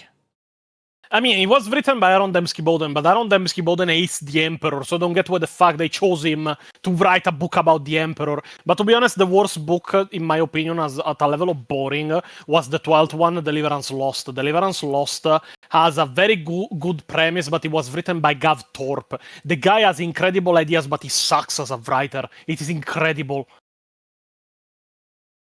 Well, okay, so the worst piece of writing the Horus Heresy, Damnation of Pythos, because it's not a Are book you that should ready to wreck exist. this yellow mare's fluttery buttery butt? It exists for no reason. It should. If it was deleted, nothing would be lost. And the Reflection Cracked, the short story. Fucking you had a great story for Fulgrim. There, you had an excellent story for Fulgrim, and you just decided to just throw it out the window. Heresy's the question. Fire is the answer. For reasons. Upsetting. It happens very often with 40k, I must say. A1P2, Arch, please. Warhammer 40k lore is the rule of cool. Once ship lancers break moons, the time a fleet cannot break a city shield because reasons. Unless we talk about demonic blanks, the better. Right, so this is partially rule of cool, but it's more because GW has stubbornly resisted any and all urgings that they ever learn fucking military on even the most basic level. 40k has no idea about numbers. It refuses to understand that 1 million random guardsmen aren't gonna conquer a fucking planet. It doesn't want to have any consistency on space warfare. It doesn't want to have any consistency on space travel. At one moment, it takes a month for a fleet to coast in system to a world. Another time, it takes a fucking hour. Yeah, they also retconned like some of the stuff regarding the next video we are going to make, which is about the Wars of Armageddon. They pretty much trimmed down the amount of Space Marines and guardsmen that fought in the war. Pretty much removed that 0 from both of them. 8 million guardsmen fought in the third war for Armageddon. That's 8 it. million. Only 8 million. Yeah. And then I think they even retconned how many Space Marines were on the planet, and now there was only 10,000 on Armageddon. That's it.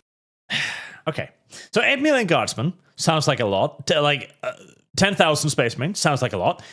Bear in mind, this was Gazgul Mag-Uruk Thraka at the height of his power. Each Rook landing on Armageddon would have contained millions of boys, with further millions being teleported in system constantly. Not to mention, 8 million soldiers is not a particularly crazy number to mobilize in the Imperium of Man. Germany invaded the Soviet Union with 4 million men. The Soviets had damn near twice that. At least it's better than the fucking Siege of Rux, where I had to adjust the numbers for it to make any sort of sense. Because with the original numbers they claim, there would have been 1 Krieg Guardsman for every 500 meters of trenches. Yeah.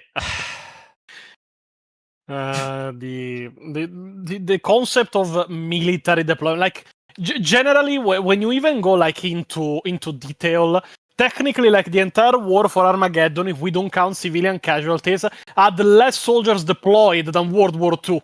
Oh yeah, significantly. Jesus.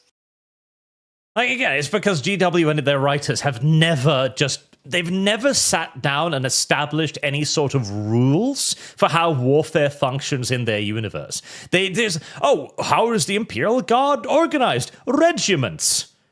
That's an awfully small unit. You sure? Well, some regiments are this large, other regiments are this large.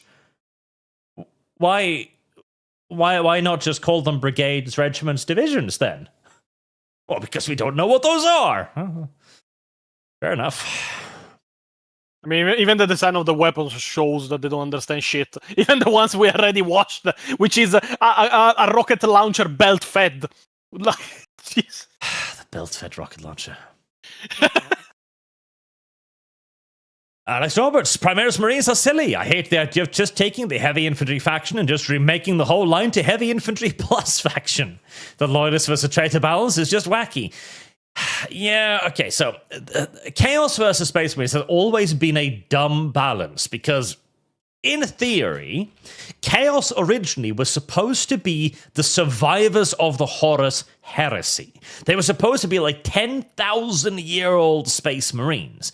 They should have been an even more elite force than the Space Marines. But GW also kind of wanted to make them a Horde faction, and so in actual stats, the Chaos Space Marines are inferior to the regular Space Marines. And they made up all kinds of reasons like, oh, a lot of them are renegades. Okay, fair enough. Or they just make them through demon bullshit in the warp, which, the warp does what the warp does, so fair enough. And it does make sense that you need to make something like this up, because if they were only the original Chaos Space Marines, surely they'd all be dead by now.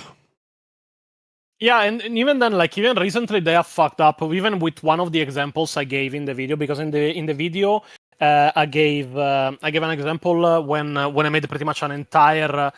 We could watch that part actually because it is all explanation. But what pretty much happened was in the Emperor's Legion in Watchers of the Throne, the main writer, and even in the prequel book, he gave the estimate that contradicts all other estimates of the population on Terra. That on Terra there is quadrillions of people. Now, the average hive world has from hundreds of billions of people up to trillions. Depends on the hive world. Like Necromunda is a bit fucked because the lore doesn't make any sense. But on Earth, that is an Ecumonopolis, you could give the benefit of the doubt that stuff could be in the tens of trillions, maybe hundreds of trillions, but that's already stretching it. Quadrillions of fucking people. How in the fuck are they feeding them?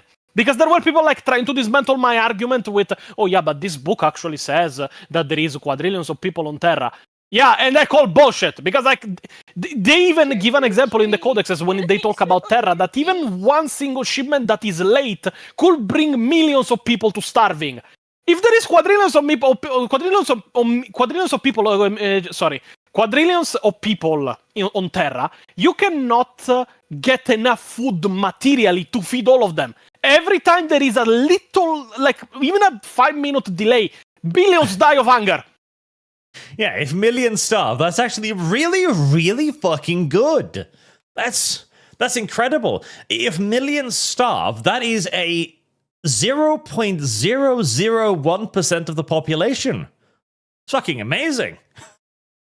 Yeah, and generally oh yeah, but this book says they're quadrillion. The book is telling you bullshit, because materially, with how many people will die on Terra for one reason or another, this and that, or just stuff that is late, starvation and such, they wouldn't even reach the quadrillions, let alone maintain it. Well, it's also very easy to put into perspective, right? Okay, so for a human to simply survive, the minimum sustainability level, 500 grams of bread per day. If there's a quadrillion people, that means you need about 250,000 quadrillion kilos of bread every day just to maintain minimum survival standards. If you stacked that all up, it would probably be a block about the same size as that silly little island in New York Harbor. What was that? What was that in? Lum. Rikers. Island. Rikers? No, the big one. Long Island? Staten. Staten? Staten Island. Yeah. It would probably be a stack that would cover the entirety of Staten Island, probably. It'd be a lot of bread. Yeah, and people were trying to dismantle my argument, an argument that I made that people actually have already cut up and published on Twitter, that is already being used as an argument against female custodians and such, that you can directly watch, because I literally drew everything just to make people understand, by going at 1 hour, 11 minutes and 20 seconds. It starts from there. It lasts a couple of minutes, but it is no bullshit. It is all pure lore explained with proof. Let's see. Alex Anderson, the new tanks are so dumb too. Each one take half an out-rolling dice to go through all of its weapon systems. And the Imperial Guard. Oh, boys. It is like ZF1, all the guns in one, but this looks dumb. Yes. The Swiss Army knife of guns. The light sport is there's a reason I jumped to 30k from 40k. Oh god, the fucking... No, I'm not gonna one rough on a 30k rank. Heldrake! I love that Lumi begun to dive into 40k with smaller, more genuine channels, adoring a reaction to Zandrek and O'Brien from Das Rat Stories. I think you like this stuff, too, Arch, especially his Night Lord's narratives. I adore Das Rat. He's great. I gotta drag him on here. If you will let me, Archly. How big is he? I think you would enjoy Das Rat. You didn't answer my question. What was the question? How big is he? He's a smaller YouTuber. Smaller. Smaller than you. Smaller. Arch. That word is doing a lot of heavy lifting. Arch, cultivate, nurture, then they grow. Cultivate? Listen. Everyone else only talks to people who are larger themselves or the same size. I must brutally start adopting the same metrics. And cultivate. Look at you, Lum. How am I not cultivating you? How am I not nurturing you? I wasn't saying you weren't cultivating and nurturing me. Just See? saying. Look at Pontius. It's another 40k creator. Do you remember to water her daily so she grows well? Do you expose her to the sun? Yes. I expose her to many things. Unfortunately, he does expose me to many things. Look at Pontius. He's been on channel like 3 times. Mags. I nurture Mags. Look at Mags. Mags is a good little boy. I nurture lots of people. Santum, I was started a heated flame war about saying Archer's theory on the Minotaurs being World Eater Death God hybrid chapter. Most people's family that they're Iron Warriors, and the author says so. They're not Iron Warriors. Look at how they fight. They're not fucking Iron Warriors. They might be brain damaged Iron Warriors. People are asking for your Discord. Do you want me to drop the link for it? Sure, go on. Krieger, you going to get the stupidity that is the Rogel Dawn tank? No. Don't want to. I've not seen anybody buy that tank. I don't think I've ever seen that tank outside of Games Workshop advertising. It's actually incredible. See, the thing, like, okay, so the Rogel Dawn, it's clearly an attempt to create basically a Matilda in 40k. And it kind of looks sort of cute in its own idiot way, but that's not a great argument. Yeah, but I still don't understand why the fuck Games Workshop keeps using the argument, oh yeah, it always existed.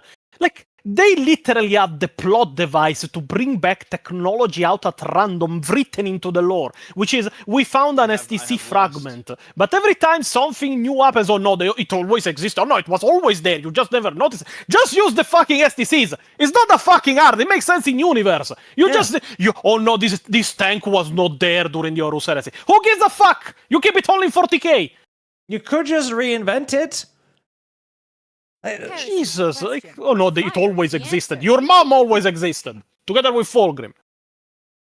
And there are also, like, 40k has this, like, weird little thing where it creates tanks that look dumb, and there's one argument against the STC idea, and that is that the STCs were supposed to be quite good, height of technology and all that.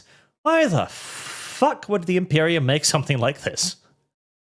Yeah. I mean, even the Lehman Russ is basically designed, like, in the original STLs, they called the Baneblade like a light scouting tank. So, what the fuck's the Lehman Russ? A boogie?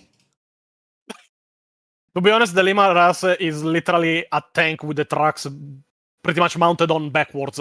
That thing cannot get through a trench, not even if you pray for it. Not really, no.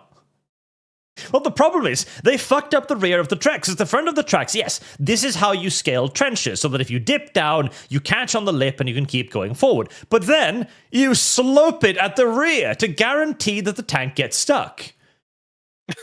Pretty much. Yeah. It is pretty much, what if we made a World War I error into 40k? Yes! And there are other tanks too, like the Malkador. So the Malkador is one of the dumbest armored vehicles in the lore, introduced in Rax. And they've got one version that's kind of okay, where they give it a gun. But then they've got this thing, where they just put a pillbox on top and mounted heavy bolters on it. And like, it's a tank. What's it's its literally purpose? the World War I tanks that looked more like ships than tanks. Literally Yes. weapons all over. It makes machine guns mobile. And you needed all of this for that? Yes. I mean, at that point, I prefer the fucking Hellgun version of it. Oh, no, not Hellgun. This thing, where somebody was like, what if we made like a stupidly large flamethrower with like a quarter second of fuel on the back?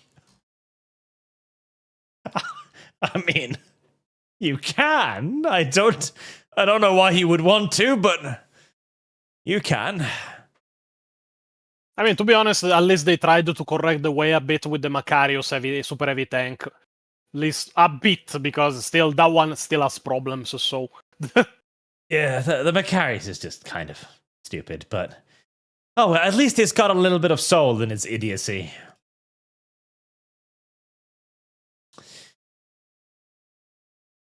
Alex Roberts, I prefer command units have helmets on. Most people do. That way their commanders don't die. Ornu, finally an Arch stream with only one VTuber. I already miss bullying them. That being said, what lore tubers are you talking about? I've only seen like 5 Warhammer people and half of them do memes. Well, but we've at least touched upon a couple of them. Type Zeta becomes a member, thank you. Eric Casper becomes a member, thank you. Insane Linguist, the more honest ideologues have outright admitted that female space marines are their win condition, so they can then plant their tiny little flag on top of GW's mutilated corpse and go mine now. Correct. Murky Product, I always thought that the Horus Heresy was inspired more by Arthurian myths, especially with how the final battle with Horus and the Emperor played out. There's definitely some Arthurian in there as well, because they haven't taken the entirety of just Egyptian mythos either, which is a good thing, because... Pontius, do you know how Egyptian gods asserted dominance over one another? I know that the answer is probably pretty stupid, but I don't know, actually, so... Okay, so if an Egyptian god wanted dominance over another god, he'd come in his mouth. What? Jeez. I'm not kidding.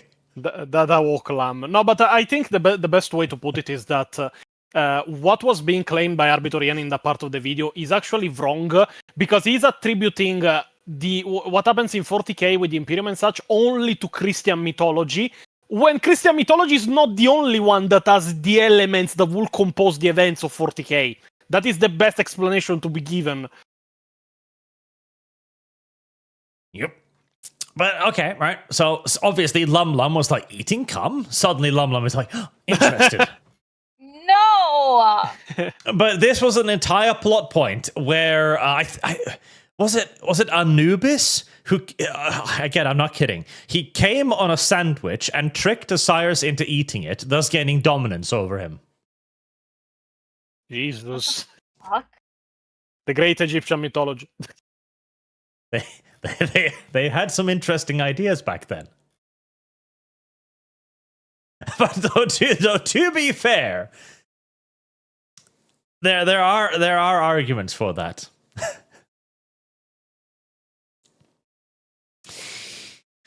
Krieger, Belisarius calls book suck because rather than a serious tech megalith, every one of his POWs read like slapstick. Everything else is just extra crap stacked on the shit heap. I mean, Horus not did it to really. Seth. There we go. Not really. Like the main problem with the book of the Great Work is that the book at the same time doesn't take itself seriously, and then it shifts completely to taking itself too seriously. In the sense that at the beginning I was not even going to finish the fucking book if I didn't need it for a video, which is what ended up happening. But the first 6 chapters was literally chapter master Trashan of the size of the Emperor Firstborn, pretty much two-hand jerking off the primaries as even a concept, to the point that I was like, this guy would have been summarily executed if this was normal 40k, because he was like insulting his own firstborn brothers, the one that died protecting the planet, by going, oh yeah, but the primaries are better, the primaries are superior, we deserve to disappear, I want to die, and I'm like, what the fuck? But other than that, you have a very uninteresting main character, because after the first 6 chapters, Trashan, to be honest, is a better main character than the main character of the book, which I remember is a Tetrarch, but I don't remember the fucking name. That's how boring he was. After that, you have Belisarius Cole that finds that the planet that was just destroyed by the Tyranids had a Pharaoh hidden on it, with Necrons and Catans. Okay. He ends up controlling Necron technology and Scarab constructors to open a way inside the Pharaohs. He finds the Catan, manages to trick it, manages to free it. They fight all the Necron defenses that were turning on to stop it, and he manages to outsmart a literal fragment of a god. This guy is literally the equivalent of a toaster. Why the fuck is he so powerful? Just don't even make stories for him. Just say Belisarius Cole did it and you solved 40k. Jesus Christ. Belisarius Cole is a very bad person. I call him the plot device on spider legs. For me, he's not even a character. He's just a plot device. As the chat is having fun discussing the mind-blanking powers of Choom now. Good. Yeah, and it wasn't even a minor Catan. It was Zarulak the Potentate, which is, by the admission even of the character that saw it, the biggest and most powerful fragment of a Catan they have ever encountered.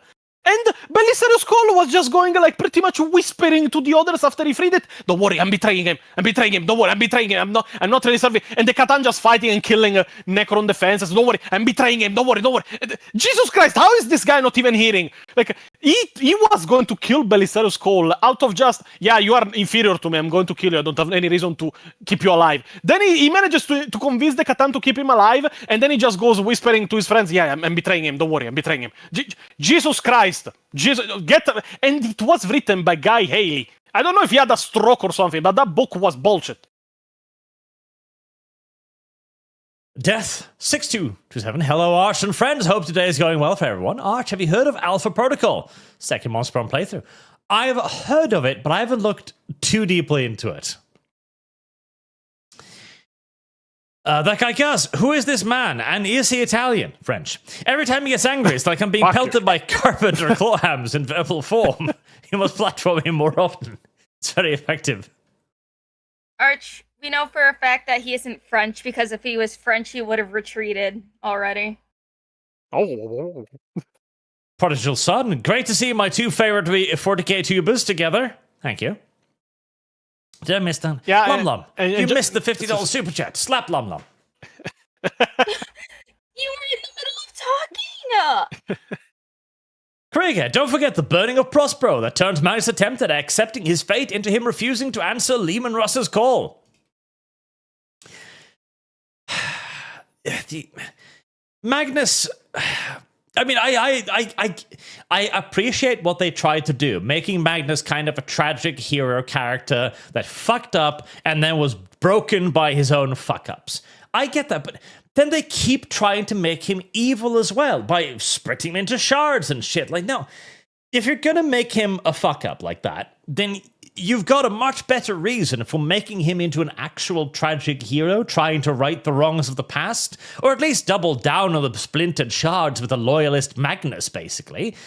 Instead, they kind of went like, we made him this way, but we don't know where to take this story, so we're just going to ignore that for now. It happens very often, I must say. Shadow Fox, what that dude has talked about has been the definition of what men were expected to be back in the old days. It's only recently that the expectation has changed just because of how society's changed in the last century. Yes, back in the day, a person like that, with wrists the size of fucking matches, would be loudly deplored and lambasted. Unfortunately, we have forgotten this ancient duty. Hummel Kriegsman, Arch, if you ever find yourself visiting Switzerland, go and visit the Bruning Indoor Shooting Range. They have range from 10 to 300 meters, and you can rent firearms there. Doom 2016 fund. Also, I just realized this is why Lum makes Mooseman eat his own fucking cum in the cookies. He's asserting dominance. Come on, Arch. Why are you like this? Well, Egyptian mythology, that's... Anyway, You're Arch, not Egyptian? well, you're Mexican, so shall we go for Mexican mythology? Where do tacos fall in that case? She probably marinates those two, I guess. This mayonnaise is God. weird. Why the but fuck yeah, would I use mayonnaise? No, go on. I'm concerned on why Arch thinks that mayonnaise go on tacos. I don't know. I mean, he's Norwegian, so probably never even ate them. I've never even seen them in Italy, so... Yeah, no, I've never eaten a taco. That's disgusting. How would I? Anyway, Arch, I would like your opinion on the part of the video that I explain at 1 hour, 11 minutes, and 20 seconds. Because in my opinion, you're probably one of the only people that can understand like the lore implications of what is being explained. And I would like your opinion on it because you know the background. Oh, fuck. Pepsi. The Pepsi. But yeah, mainly I would like your opinion on it because it takes a lot of lore knowledge to know the background of various things. So I explained it in the best way possible I could. Well, in general, Pepsi is viewed as an inferior replacement to Coca-Cola by most.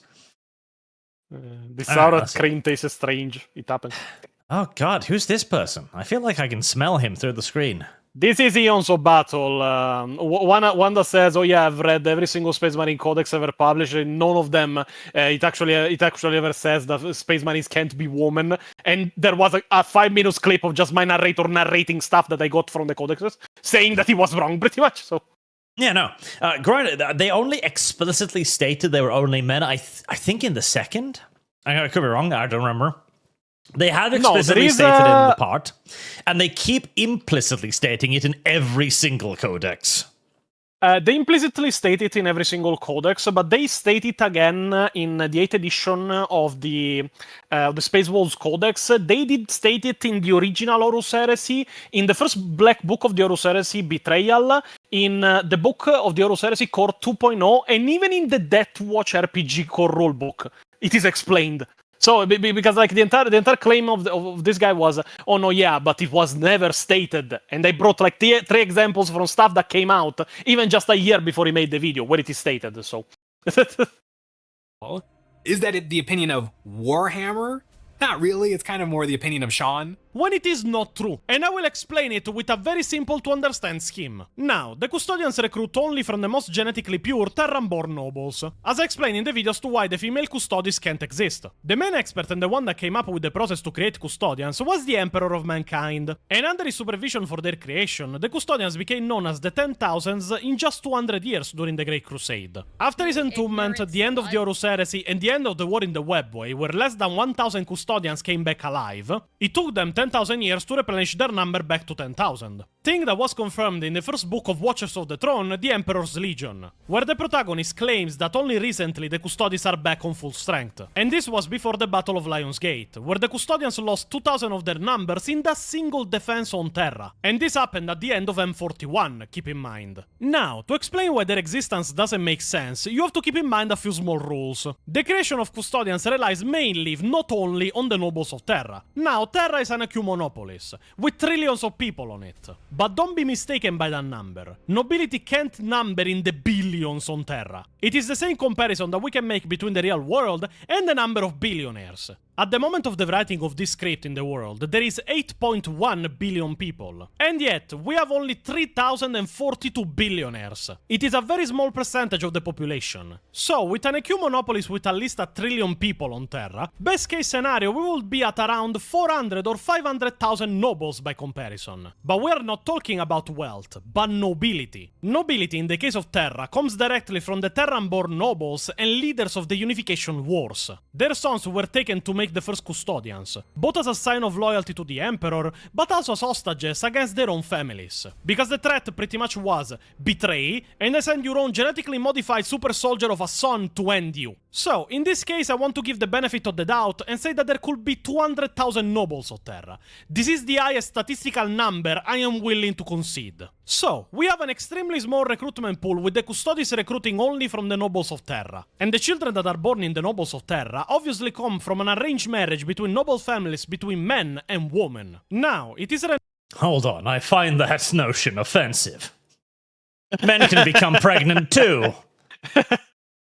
And there are people in the comments in the chat going, yeah, but actually every planet sends a noble on Terra. Technically, no. Like, generally, noble families usually send representatives, but they are not part of the nobility of Terra. They are still an inferior rank. They are technically like ambassadors. But even then, this doesn't matter because of what Games Workshop decided to retcon. Because the retcon is not only now they are taking women, is that they took women from the Unification Wars. Like, let the video continue. You will see what I mean by that. Now, when it comes to empires at war, and in general when it comes to conflict both fictional and happening in the real world, the men are more expendable than women as a resource. Because at a parity of numbers, you need just 30% of males left in a community to be able to have genetic diversity while making pregnant every woman in that community. Because men can impregnate multiple women a day, and women can get pregnant only once every 9 months. Which, by the way, is a fantastic argument for why we should turn women into cannon fodder. Listen. A woman is genetically inferior to a man in a combat role. Correct. But 3 women? 4 women? 5 women? Well, we need a hell of a lot fewer men to impregnate a hell of a lot more women, whereas a woman is taken out of action for months and months while she carries this child around. Therefore, if we simply have men actively breeding continuously, we could have a tremendous population of cannon food that would even replenish the ranks as they fight by popping in more babies as we go. Continuously. This is how we turn humanity into a hive horde faction. And I'm all for it myself. But at that point I have to ask, if 2 pregnant women enter a fist fight, is it technically a mech fight? Conceivably. Lam, we need the opinion of an expert. You are a woman, tell us. I am a woman, and I have Allegedly. Service guarantees citizenship. Allegedly a woman. No. The reason we don't use women to fight isn't because this wouldn't work, because this would work really fucking well. We don't use women to fight because we've built an entire society around trying to protect them. We should reverse this. Treat women like what they are, expendable spare parts.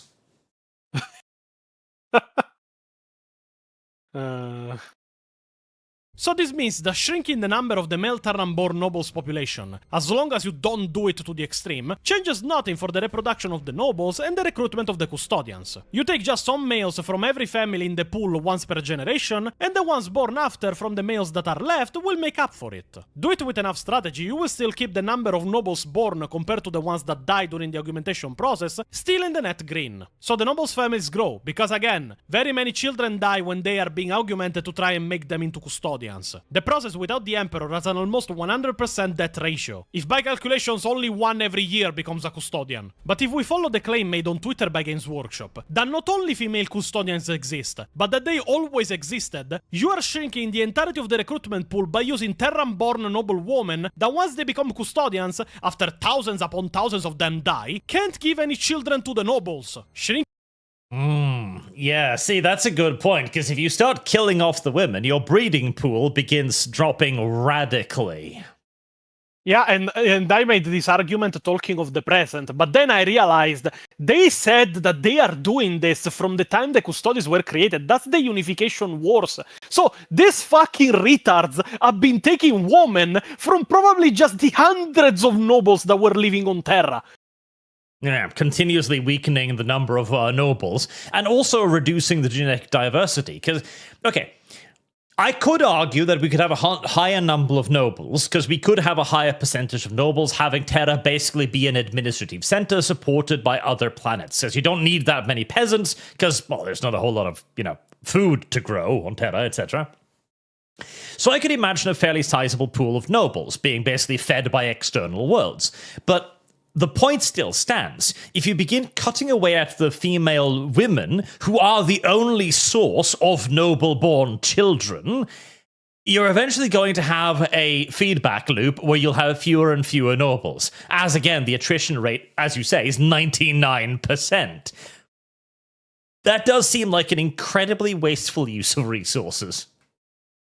No, Teliato, it is confirmed lore that the custodians during the Unification Wars were only the sons of warlords and nobles of the empires that were being conquered. There was no taking anyone and making into custodians. Fuck, technically Valdor was searched specifically. Like in his own origin book, it is explained that he wasn't just chosen. The Emperor went and looked for him specifically to be made into a custodian. So it is not like you can take anyone. At the time, they were political hostages against the nobles.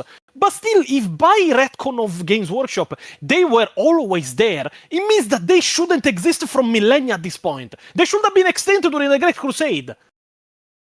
It's also the problem that, okay, during the Great Wars on Terra, female children would probably not have been very effective hostages, because they would not be the carriers of the name. They wouldn't have been the successors, because this was a feudal age. There would have been very few matriarchal societies on Terra.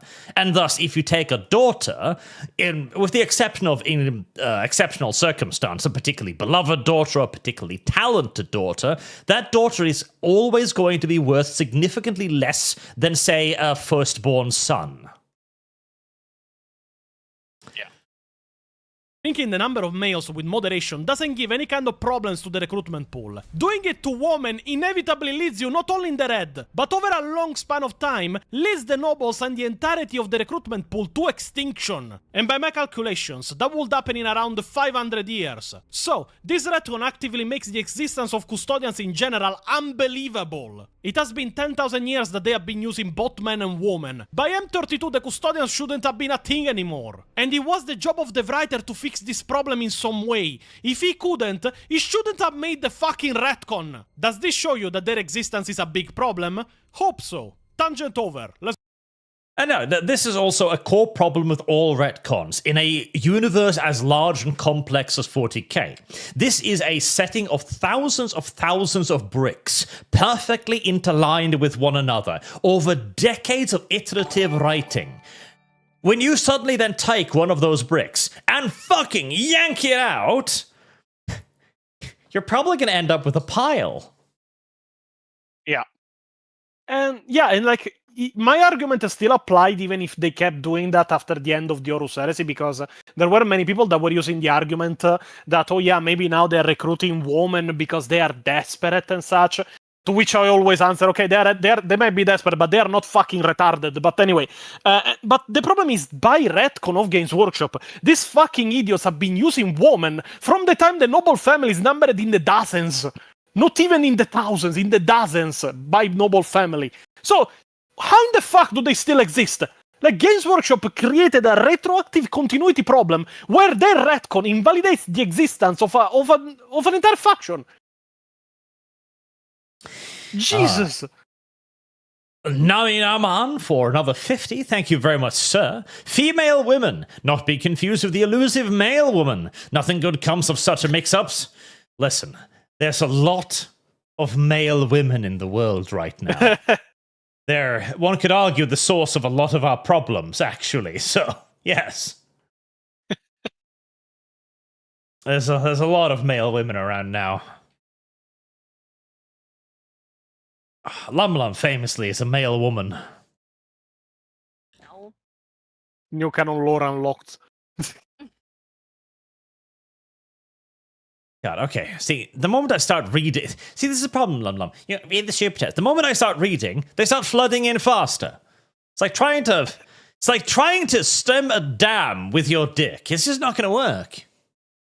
Okay, one, why?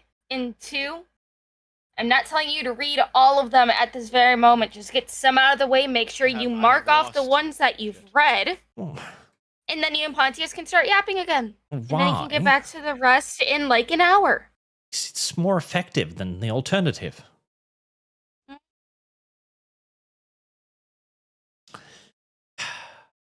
Silly Lum. Oh, God. But yes, okay. So on the topic of the 40K thing, the community is rotten. That's kind of the point I started out with, like an hour or something ago. 2 hours. God help me. Heresy is the question. Fire is the answer. Okay, slightly more time has passed than I thought. The community is rotten. It is rotten from the ground fucking up by people who don't care about 40K, who view 40K as just a career tool now. They view it as something they can extract money from. And here's the thing too. I have lost. You brought up Luton, right? And I actually quite like Luton as a person. I've talked to him on several occasions. He does do good speculative lore. He's not a major shill by any stretch of the imagination. He's actually a proper lore channel, and I respect him for it. But he, too, is part of this problem, in that he is just covering something that he knows is getting worse. Everybody knows 40K is getting worse. Everybody knows the lore is getting worse. Everyone knows the story, the evolution of it is getting worse. It feels less grimdark. But he still doesn't talk about it. He still just does the lore. And for the longest times, I was kind of just in the defensive mode of like, oh, you know, people can just do whatever they want. If they just want to cover the lore, that's fine. But 40K is actually dying right now. It is literally dying. The lore's getting worse. The feel of the universe is getting worse. It's becoming more and more mainstream. And we now have evidence that people working for GW has been actively politicizing the setting. It is time to become a lot harsher with the content creators, demanding more action, demanding that they actually give a shit about the universe that they have built a career of. Because if they don't, they're just going to squat on it until it eventually dies underneath them. When in 10, 20 years' time, all of the normies have moved on to the next shiny thing. It's moral cowardice. I don't like it. And hell, even then, Luton is at the least culpable end of that pile. By a mile. Whereas the people who literally just regurgitate lore they've heard in other places... Parasites. Parasites. It is the main argument I closed the video with pretty much after we are done with the section on the YouTubers, which is... The YouTubers have created a problem in the community, which is an all-encompassing sense of toxic positivity. Games Workshop can do no evil, everything they do is justified, everything they do is good. They will bend over backwards to try and justify bullshit that Games Workshop does, just to not say that they have done something wrong. Like, in that part, many people have told me, like, oh yeah, but are you saying that they should pretty much go against Games Workshop always? No, I'm not saying that. I'm just saying, if they fuck up, tell them. Tell it openly. There is no reason to go, oh yeah, but the new like you're even showing it. The video on the Terminus Decree retcon of Luetin is 1 hour and 12 minutes.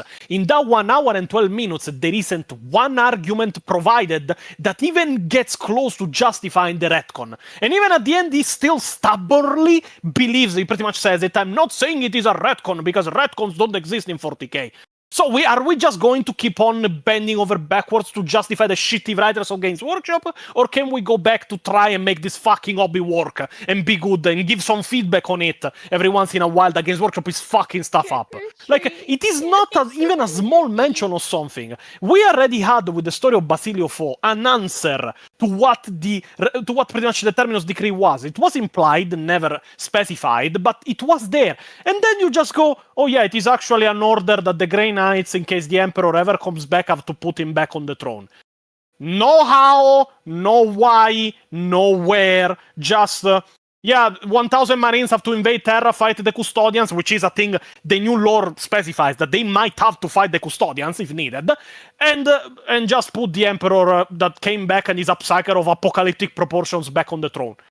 No, no, it works with lore. And everybody, oh no, but it works. It is weird, but it could work. And everybody making theories. Guys, can we just call it out as bullshit? It could help the hobby if Games Workshop hears. No, Games Workshop, this is bullshit. Correct it.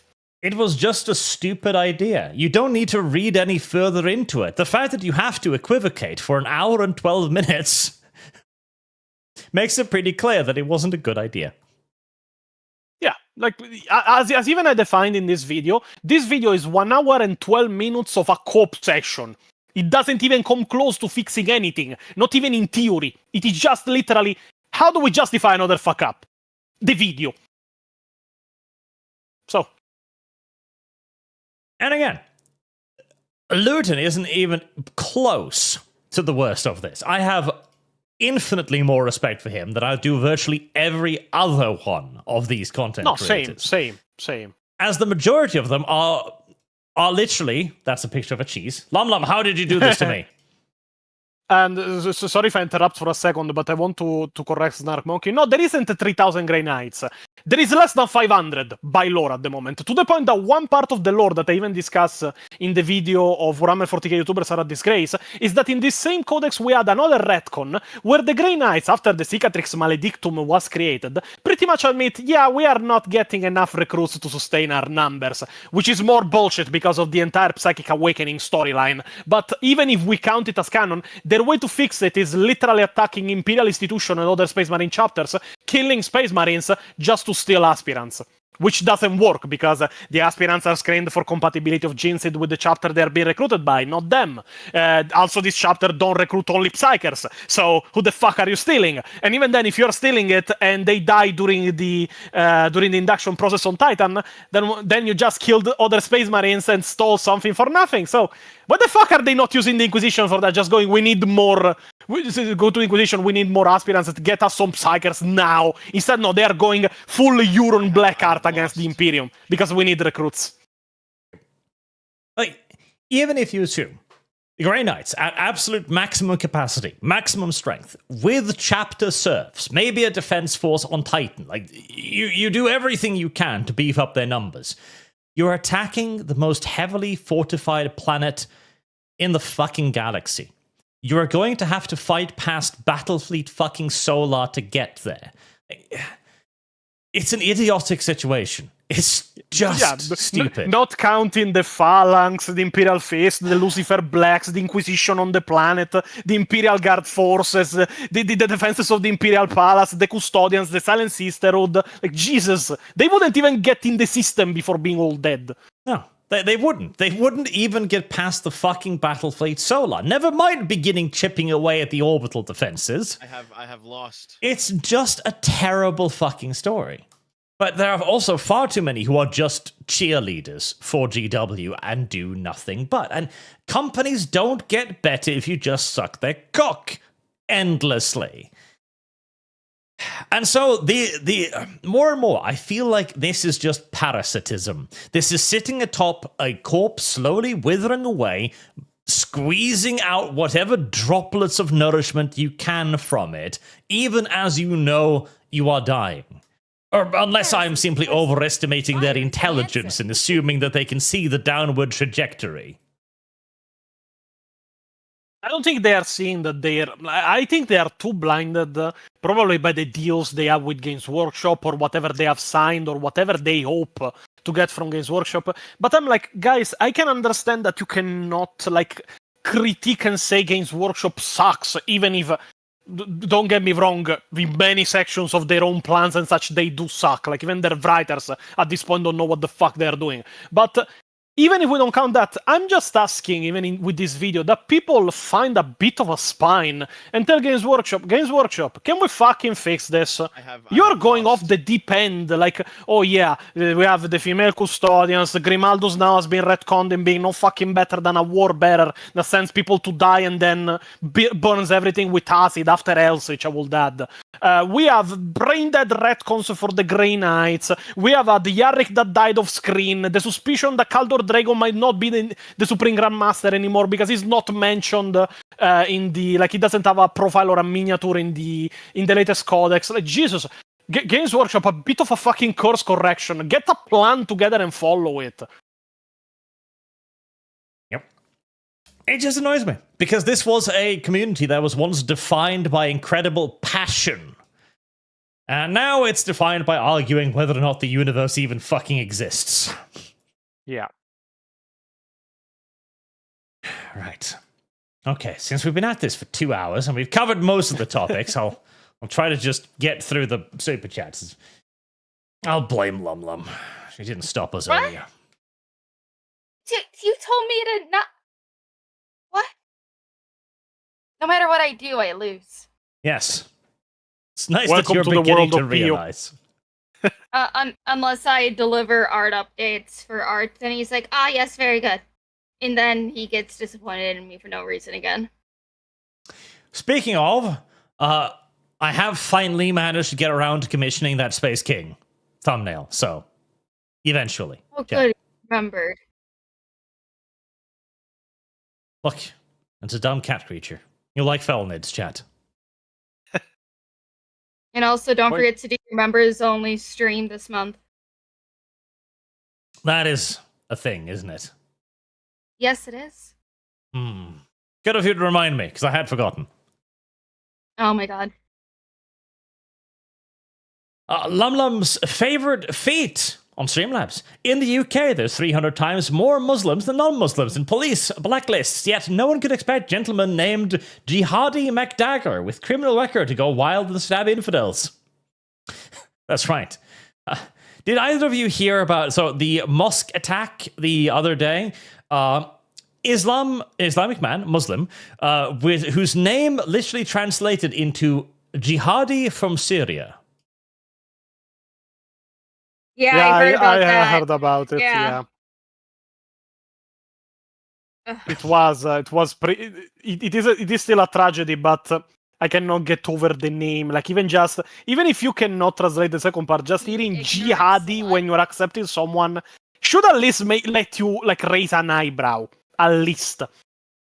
Yeah. I mean, the fact that they gave citizenship to a dude named Jihad, it's like, okay, at that point, Britain just kind of signed their own fucking death warrant there. And also, the fact that this attack is carried about by Holy Warrior from Syria, which is his translated, basically his fucking gamer tag. God, imagine if you're like the Pulse nightclub shooting being carried out by Mr. Homophobic Pussy Slayer 6969. Oh yeah, and Arch, it wasn't a mosque; it was a synagogue. Details. At the time of the IRA, you admit inside the English embassy a gentleman named Potato Femino Car Bomb. No way in hell he's just a member of the IRA undercover. No way in hell. It was a synagogue, not a mosque. Listen, they're two fucking sand dweller religions arguing. How shall I be able to tell the difference? If you're gonna be racist, you gotta be racist correctly. Oh, the Browns are arguing over religion again. Oh no.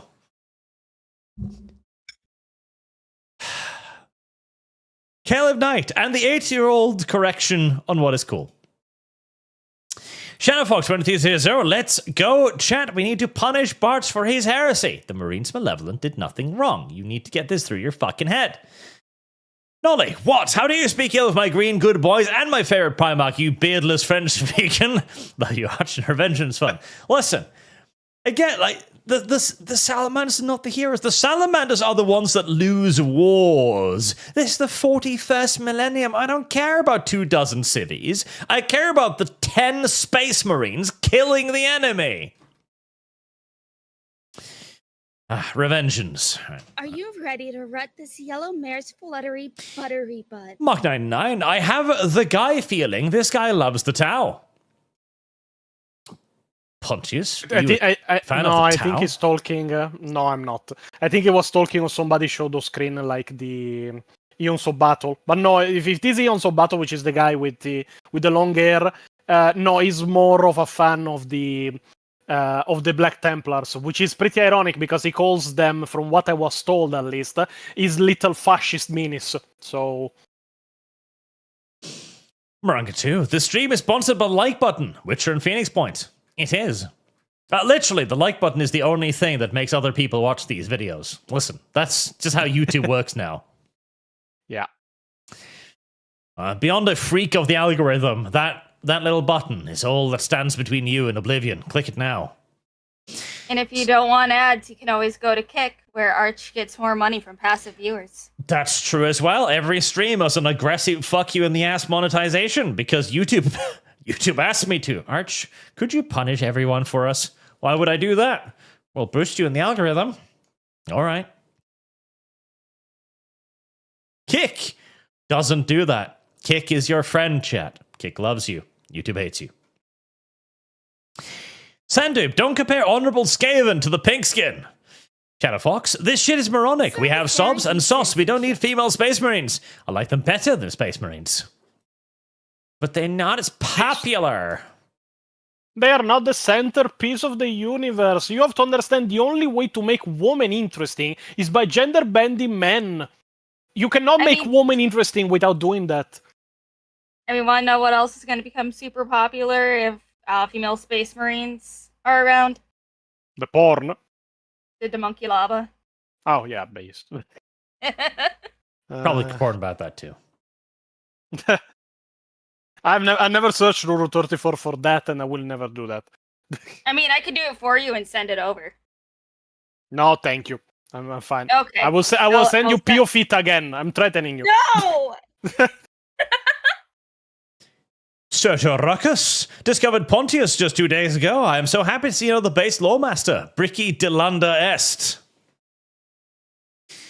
Humble Greensman, we demand small lum. I am only for 2 years in the 40K community, and I am less of a tourist than this creature. Revengeance Fund. Shit. To be fair, most things that have never heard about 40K is less of a tourist than this creature. I don't know, that's probably true. Why, Hayton, law question, why are lasguns standard issue? Wouldn't a projectile rifle carry heavier punch? Logistics. It is easier to supply las weapons than it is physical force projectiles. Plus, okay, people keep underestimating the lasgun. The lasgun is horrifying, okay? That thing hits you with enough heat energy to vaporize your blood, causing an explosive subcartilage explosion. Your blood boils instantly in your veins. The trauma that inflicts is fucking enormous. Yeah, the last gun is technically shit because it is in 40k. If it was in real life at the moment, it would be the most powerful weapon infantry can have. Yeah. Not to mention, its unbelievable ammunition capacity. Now, this is one of those things that GW never gets straight, but a lasgun charge pack at medium setting is supposed to have hundreds, if not thousands, of shots in it. Even at maximum capacity, which is described as heavy enough to crater fucking Space Marine armor, you've still got 100 rounds in that thing. It's basically like carrying around a 50 cal machine gun, and you can reload it by tossing the fucking power pack in a fire. How exactly that fucking works, I don't know. But supposedly. It is specified, though, that doing that actually damages the power pack, so you cannot do it a couple of times and expect. At that point, you need to change the clip. So. Yep, it does damage them. But the last gun is actually great. Cypher becomes a member. Thank you very much. And Rasmus, 0211. Angry Italian lawmaster should be invited more often. He murdered people with words last week. Yeah. But it is not last week. It was 5 days ago at this point. Shadowfox, the thing is, some people are learning how to use AI the right way and not just be slop. I've found several Warhammer music channels that are great with using AI, so I can see it happening with lore channels. Oh, absolutely. As the AI gets better, its area of use would only widen. I found a blog. I don't know if I could find it now, but there was a blog basically that explained how a couple of guys created a AI to write blogs. And basically, the AI would create personalities, and the personalities would then each be given like a Substack or blog account, and they would then start writing.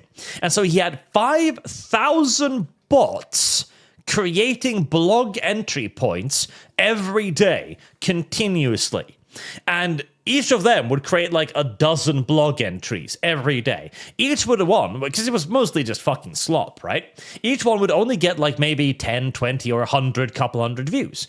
But combined, that was 5,000 accounts getting like 200 views each every day. And he basically explained this was the future of content creation, basically, as you just saturated the market to the point that he was creating 1 million impressions daily by doing this. Now that is awful.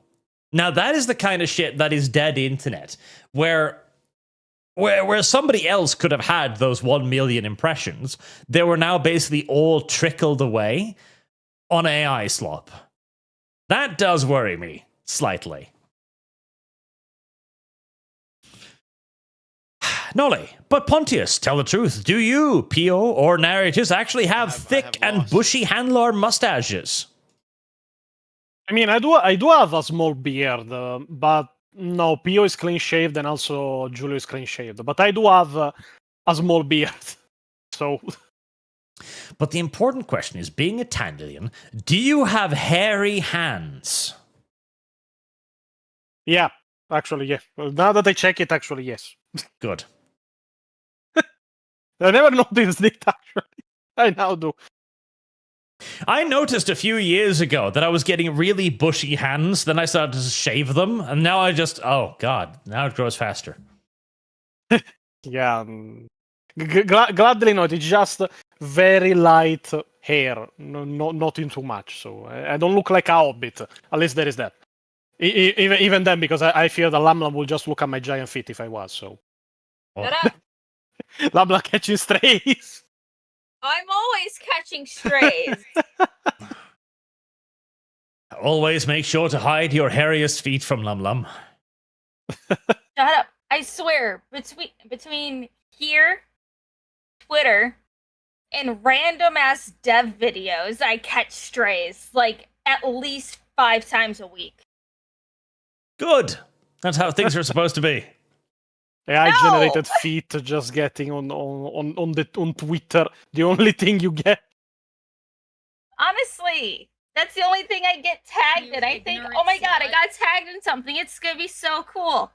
I open it and it's just feet. I close it and my day is ruined. I don't look at Twitter for at least 3 hours. Based. Remember, chat, Lum Lum likes being tagged with feet. She loves it. Should do it more often. No! Always. Always, chat. Always. You see a pair of feet, tag Lum Lum in it. You can curate her timeline for her. If you do this often enough, it'll start happening naturally. No. But putting them, God, Arch, when you get Frenchy going, they don't stop. Yep, the French are relentless like that. The very sounding Frenchman going, Mamma mia, pizzeria! But putting them, Lum Lum bite his feet till he reads. No.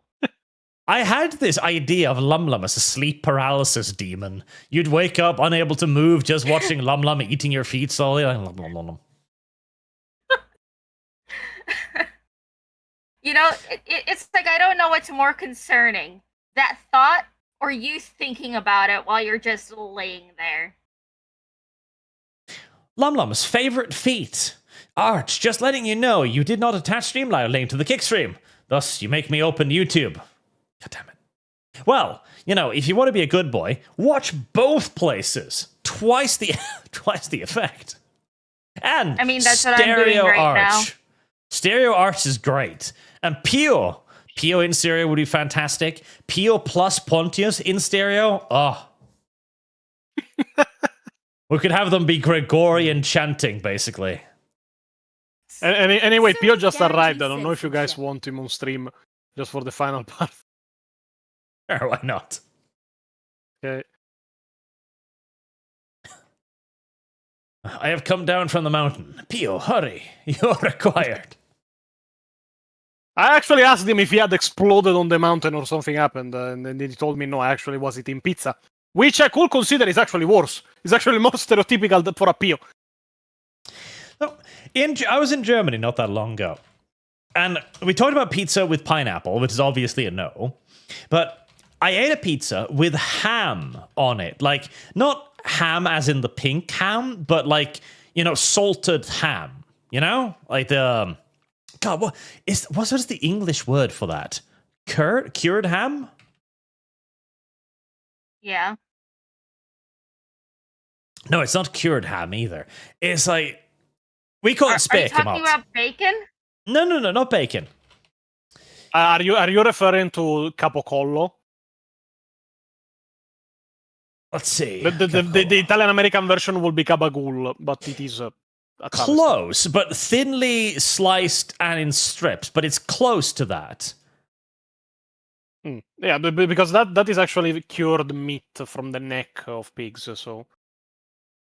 Yeah, because it was some kind of... God, I wish I could... I wish I knew Maybe prosciutto? Maybe something like that? Like thinly sliced these ham thingies.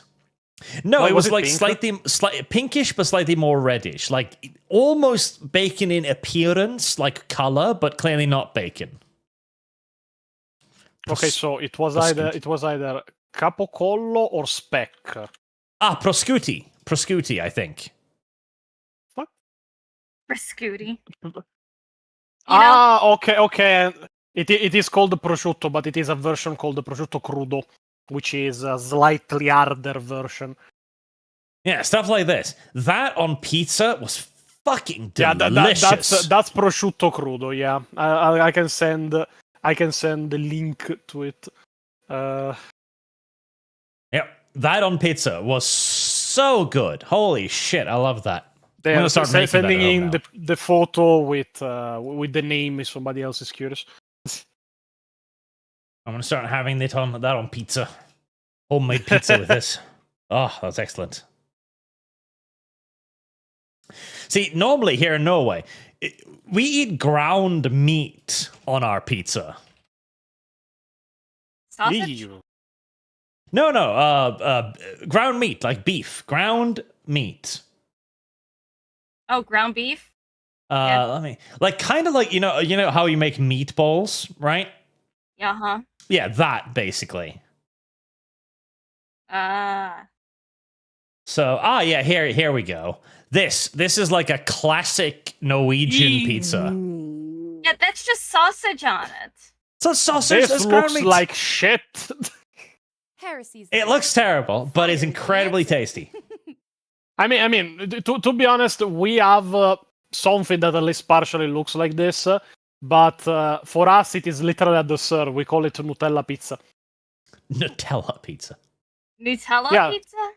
Yeah, no, I can say that. Don't imagine it is like pineapple pizza. It is just pretty much the dough for the... I can send you in a picture if Arch wants to show it in live stream. But it's pretty much a dessert. Like, take the bread dough for a pizza. Don't put in no sauce, neither nor mozzarella. Just substitute that for Nutella and fruit. And you have Nutella pizza, which is this. Oh, I've had that with raspberries and strawberries on it. Oh. Yeah, it is literally a dessert. Don't imagine a pizza. I wouldn't be opposed to trying that, but my brain is like, no. It's just a dessert pizza. Yeah, it is literally just imagine bread with Nutella and some fruit on it, and usually even nuts. So, yeah. Not to establish dominance, though. We are not Lum. Shut up. I would try this, but I'd be a little weirded out. It's just basically like a fruit tart, but less sweet.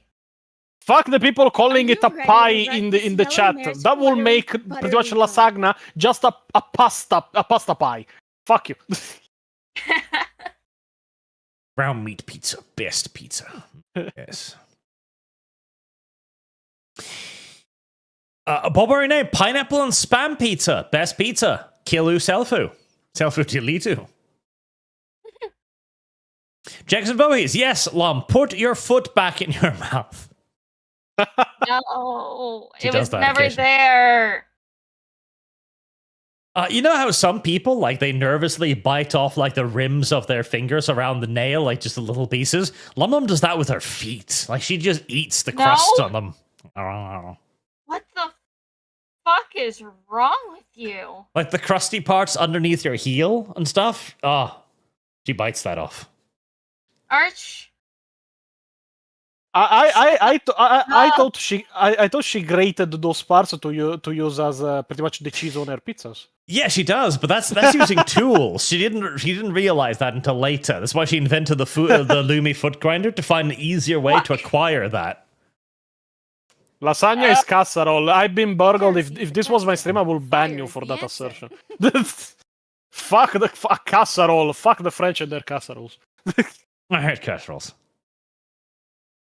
That guy Gus, actually. Italian is an amazing language to be angry in. Last time I heard someone that sounded as angry as an Italian with a grievance, he was a German trying to tell me how lovely the weather is. I once saw a video on pretty much the Italian part of Switzerland, where some guys were bothering an old German man, and he was screaming at them in a mixture of Italian and German, which was the funniest thing possible, because he was just going entire tirades in German and just going porco dio, and just go resumes in German. He was just mixing two languages to be angry in, and it was wonderful. Haldrake 77777 to the super asking for more guards content. Check out Doom Faith Humanity by Dasrat Stories. Ad hoc squad of different regiments surviving Orc invasion. Pios arrived, they did not explode. We are blessed. Pio Lam needed another version of Pio because she is the version of Arch, so you are mine. I understand. How was your journey through the mountains to get you a pizza? I ate 2 pizzas. Then he said you were waiting me in VC. I fucking ran and I almost threw up 2 pizzas. Based. I expect no less from a Pio. I like how Pio's avatar is naturally turned around. Just put him over. Yeah, we actually gave him one that looks to the opposite side because of the Lord Destroyer series. It's what we use for the recording. Just the depressed version POI. with the helmet.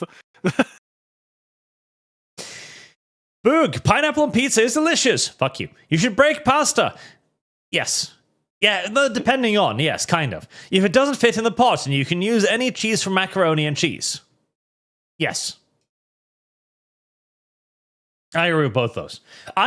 When I've made macaroni and cheese ones, I literally just took like flakes of cheese and just melted it and like, cheese. Only small flakes You of cheese. ignorant slut. No, like slices of cheese. Ah. Ethan Rogers, Archers wants to be the edgiest boy and is cute. I am the edgiest boy. Actually, no, I'm not even edgy, okay? I believe Marine's Malevolent did nothing wrong. I can defend this Fire position. is the answer. Bean, fish on Ponty Head. Please, bark, please. Sometimes I don't even know what you're saying. DeVillo. Are you ready? Oh, another 50 missed by Lum Lum. Buttery butt. Failure. Hi, Arch. Do you see a lack of hope as a core part of Grimdark? Or is it possible to have something Grimdark with victory is possible, like Dragon Age Origins, with there only being 7 dragons to turn into archdemons? Sort of. Grimdark, for it to be Grimdark, the situation does have to be pretty fucking hopeless, but you can have a theoretical hope. That's what 40K had. It had a theoretical hope of the Emperor basically waking up one day and going, wow, everything's shit. But the problem is... generally... No, go on. No, I didn't want to interrupt. If you weren't done, go on. Okay, the problem is that now that they're actually doing it, it kind of sucks. Because the execution is bad. Because the moment you start doing that, you're not Grimdark anymore, you're basically Hope Punk. And I fucking hate Hope Punk. I will say the main problem is how they are literally like managing that kind of hope, because you cannot have a grim dark universe without having some form of hope inside the universe. Because at that point, you're just writing torture porn. You could just go and read Crossed. It will be no different from 40K. But I do think that there must be a limit to the kind of hopeful it must be. And especially, it must be managed very well and with a plan. From what we have seen from Games Workshop and their bullshit about, oh yeah, we have a 5 years plan in place. These guys don't think forward of 3 months, let alone 5 years. So everything is going to hell because they don't even coordinate with each other. Like, even generally when it came with the recent retcon of the female custodians weren't ever even mentioned in the introductory guide to 40K. And it was released 6 months later. And by their own admission, it was in the works from 2 years. So, in those 6 months, nobody bothered to tell the people writing it, yeah, we have retconned the female custodians, and you might want to re-look a bit at your wording. Nobody gave a fuck, and it came out pretty much re-retconning the female custodians. Jesus. Well, that's the thing. The hope can be in the story. If you're reading a story about a crusade, that can have hope. The action, like the campaign, that can have a good ending. But the universe at large must feel like it's pretty fucked. Let's see. Where was I? Hero you. Women are for breeding to keep the Imperious war machine going. Women are not for fighting. They're not very good at it. Yes, but they could be fighting and breeding at the same time. No reason they couldn't. The meme of Netflix and putting badass pregnant woman in every movie. Jason, hey Arch, who would win in a fight, Big E or Space King? Space King, because he's old 40k level, poor power. Wreck the Hull. If nothing is canon, what the fuck's the point of buying books? Are we all tourists? Yes. Nothing exists. Everything's just smoke and mirrors. Nolly, Arch, the 40k Empress is in chat. Shake Lumi's fishbowl and bring her on. Lum. I already messaged her. God damn it. See, chat? What? The way you get this going is by harassing Lum directly, not me. All I do is then relay the message like, Lum, why not just go straight to the fish? Usually a corrupter offering a message request, and I don't want to deal with it. Bury her in feet pics. See, look at those. Usually a corrupter with the Lord Destroyers series. I just go, Lam, I need like a cameo in this video because there is a female character and I need a slave to dub it. Here, get Lord Destroyers for free. Yes. I mean, I enjoy helping out with stuff. I don't mind it at all. No, I mean, I'm happy of it, to be honest. Even if I think that for now you're... I don't know how hot it is still in the US, but I had to do a pretty deep cleaning of your audio because of your air conditioner. Well, the air conditioner is retired because it's starting to cool down, so... But at least in the next videos, I won't have to destroy your audio and recompose it from the ground up. Well, I mean, I still find it funny that my first audio, my voice was just corrupted whenever you tried to adjust it. Yeah, PPO was actually there because like we rewatched it with the effect on. Every time it got to your clip, I was applying the same effects I used to manipulate the audio of everyone. It kept corrupting the audio. I still to this day don't understand what the fuck happened. Your audio is very, very difficult to manipulate in the editing process. Maybe my voice just can't be altered. And there is no real reason. Like from God. Like there is no real reason. Oh yeah, the clip might be corrupted and I re-exporting nothing. Okay, then maybe it is a problem with the format. I change it, nothing. It just keeps getting corrupted. I don't get why. Lum's voice changer is getting in the way. She's a 33-year-old man. I am not. I mean, at least she is not like the other VTubers that are accused of being Filipino boys. There is one I follow that is happening to. At least she's not getting paid with PO stars. She's getting paid with Lord Destroyers episode, which is better. Well, it is better. It is better because there is our sufferance in it mainly. Like I pay her with our sufferance, you pay me with your sufferance. I don't pay you because you're PO. Yay! No, your pay is that you're the president of Brazil. Isn't that payment enough? I'm not No, president of Brazil anymore. He was for a grand total of 1 interruption between a video and the next. Then he was kicked out by Servopio, and now Servopio is the antagonist. And he has brought Brazil to the moon, so... I mean, better than bringing Brazil to Mars. Well, he has even created a Mars colony. It is a hidden lore inside the videos that there is a news article that is on in the introduction of one of the videos. There is a made-up news article on Servopio establishing the first Martian colony with Brazil. So He's out of reach for now. Oh, boring name. Like all 40k Mexicans, Ponti be Crimson Fist. Ponti. Not really, because the Crimson Fist are Spanish coded. If we really want to go for what I will be, unfortunately, I will either be an Ultramarine, which is technically Rome Space Marines, or more reliably, I will be a Blood Angel, which is more like a reborn period of the classic 1600s of Italy. What we call the Renascimental period.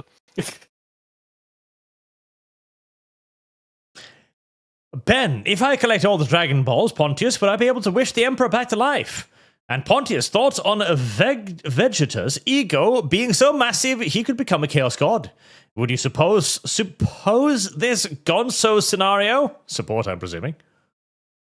I mean, it could happen, yeah. Like, what isn't one of his most recent forms the Ultra Ego? So he literally made it a godly power to have an ego so big that he becomes invulnerable. So yeah, technically he will become a Chaos God. Blank. Reminder that headcanon is best canon, especially when official lore is lame. Correct. The problem is that all official lore at this point is becoming lame, so... Onu, when it comes to the idiocy of military structures and logistics, I just blame Girly Man. Everything wrong with the Imperium is his fault. Turned a wall into a frigging wooden fence. Oh, mine's the red. Since Lum didn't answer my question, it is torture time. What is the difference between a light aircraft carrier and aircraft carrier?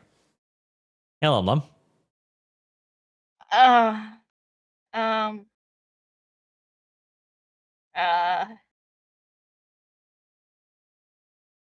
Oh, aircraft carriers. Those are boats, right? Mostly, yeah. Largely. Light aircraft carrier. Holds like Trick or treat. one plane, On your feet. and a regular one can hold like 4. I don't know.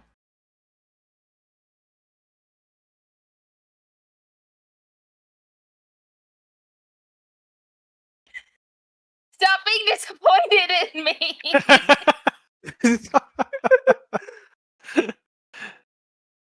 The silence is very loud. It is.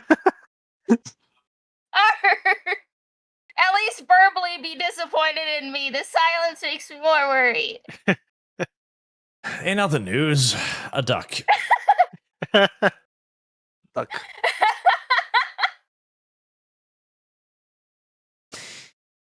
Lumi loves feet.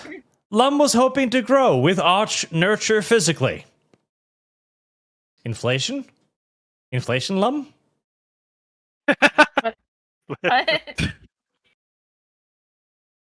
Inflato, Lum. Ooh. Trick or treat. Okay, there. I was sent the perfect representation of the Italian Legion. If we were in 40k, we will be like this. I sent it to Arch if he wants to show it on stream. Probably will make somebody have a laugh. I mean, technically, this is inspired by 8monger, so it is technically probably my canonical appearance when it comes to the lore of 40k. Angry Italian noises. Largely correct. Yeah. Pretty much the entirety of the last video is angry Italian noises.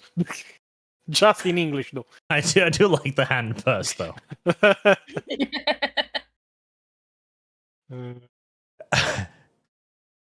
Now, what is missing from this, though, is Albania.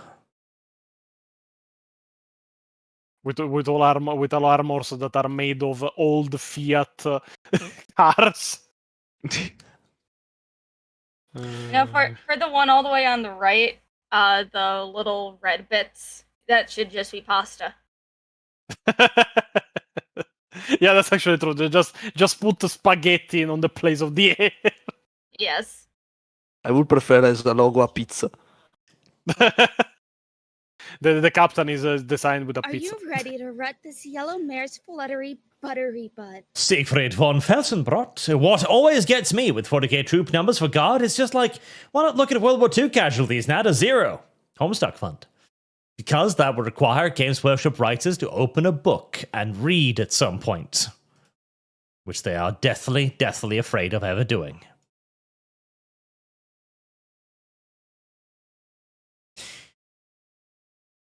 Alex Roberts, why are there 4 different heavy tanks in between the Baneblade and Leman Russ? Malkador, Rogaldor, Ragnarok, and Macarius, my favorite. Because Games Workshop wants to sell you multiple large kits, because those are the most expensive. Yeah, technically the Saturn one even crashed and burned, like it was a flop, so... Well, what a name. Arch is nurturing a Sicilian and a fish right now. There you go. Every time you reminds me of that video. The Like, Saturn. Like, is my accent so recognizable that everyone calls me Sicilian? Jesus. A wing viper. Cultivate them. Lum, that's what Arch did for Major Kill. Look where that led to. Oh, I always knew there was a little bit of Major Kill instead of a Lum. That's probably where the Inflato Lum come from. God, that reminds me. See Major Kill fixation with porn, having a little bit of him into Lum would actually sound very sexual. You know, just ever since I watched that Lord Destroyers video where just Major Kill is naked and everyone was traumatized at the exact same time. I hated every moment of it. That was the first episode. Yeah, this is actually true. In his video about the Badab War, which was the first video we ever watched for episode 1 of Lord Destroyers, the first thing Major Kill does is recording his ad for Manscaped. The problem is that he recorded himself shaving his balls in the shower and just covered it with an unmonetized symbol. But I talked with people that have worked with Manscaped and such, and they were all like, yeah, I didn't need to do that. He could have just used the material provided by Manscaped. They don't ask you to record yourself shaving your balls. So, he did it on purpose. The bastard did it on purpose. It was the very first episode as well. Yeah. Lum, want to see something funny? See something funny? Mm-hmm. Depends on what it is. But half the time, if something's funny for you, it's torment for me. The Sicilian flag, Lum. We have a flag? What? Oh, Jesus, yeah, Yes. that flag.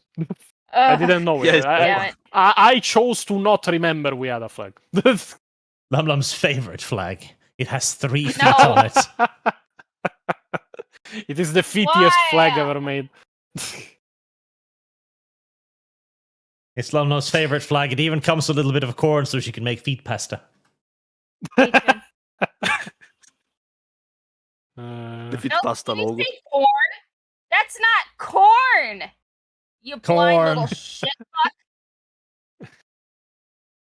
Mr. Arbiter 103, I was really put off by Oculus when he complained about AI channels stealing views from him, when the truth is that he gets no views because he uploads maybe twice a month, if you're lucky. I will say that the problem is not really the frequency of which he uploads, but the quality of what he uploads if he's losing against AI channels. Yeah, that's the thing is, like I talked about earlier in this video, AI will be very good at copying shticks. If you're playing a character, the AI is going to play that character better than you. It simply is. Like, it's an AI. If you feed it a character script, it will play that character pretty much as far as you write it. Like, at that point, it's only about how good the AI model is and how much you bother writing about it. That's it. So if you're a character, you're going to get outcompeted by AI. So, shrug. Meanwhile, the AI can never be Pontius because a screaming Italian with in-depth knowledge about 40k is difficult to replicate. Yeah, in being pretty much born with a disability, that disability being Italian, I'm pretty hard to copy, unfortunately. Pio isn't. The basic Pio is actually inferior to fucking AI. I have to explain to him how to express emotion. I have to explain Pio how to be human when we record the videos. He can be probably AI will give me an easier time in recording lines. Yay. Suffer. I mean, come on. Pio's voice is iconic at this point. If you were to replace him with AI, I would be like, where'd Pio go? Did he go back to the basement? We just assigned an AI to Pio and it actually did a better job. No, the AI will make too much emotions. Yeah, we have various problems, various personality that usually I refer to during the recordings, but the worst one is AI Pio, which is Pio without any direction of how he must emote. So it is just as dry as an AI, unironically. Krieger, the way I always saw it was that STCs are damaged. Partial files, so the mechanicus then find suitable substitutes for bits they actually have or can actually make, which is why stuff gets so schizo. That is a good way of looking at it, yes. Lumi loves feet. Given her cookies, Lumi must love Egyptian mythos. Yes. I can imagine the first time she tricked Moose Man into eating her cum. She would leap out from behind a corner and go, aha! You're under my control now. It was in the lettuce, of course. It was in the sandwich.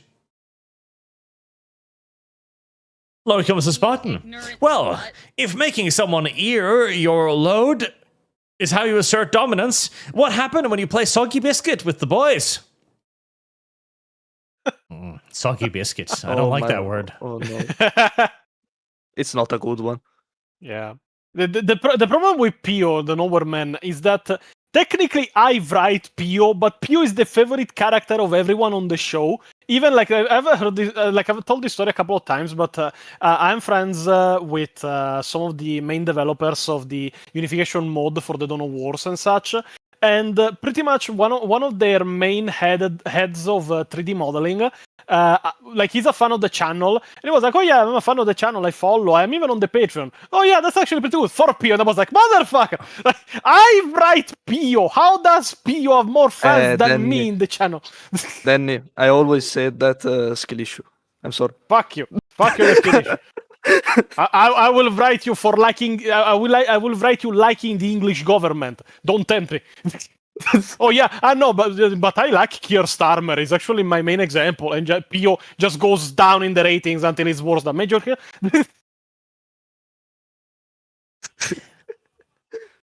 Trevor N, have you seen the new bandlord info on how boats work? They float.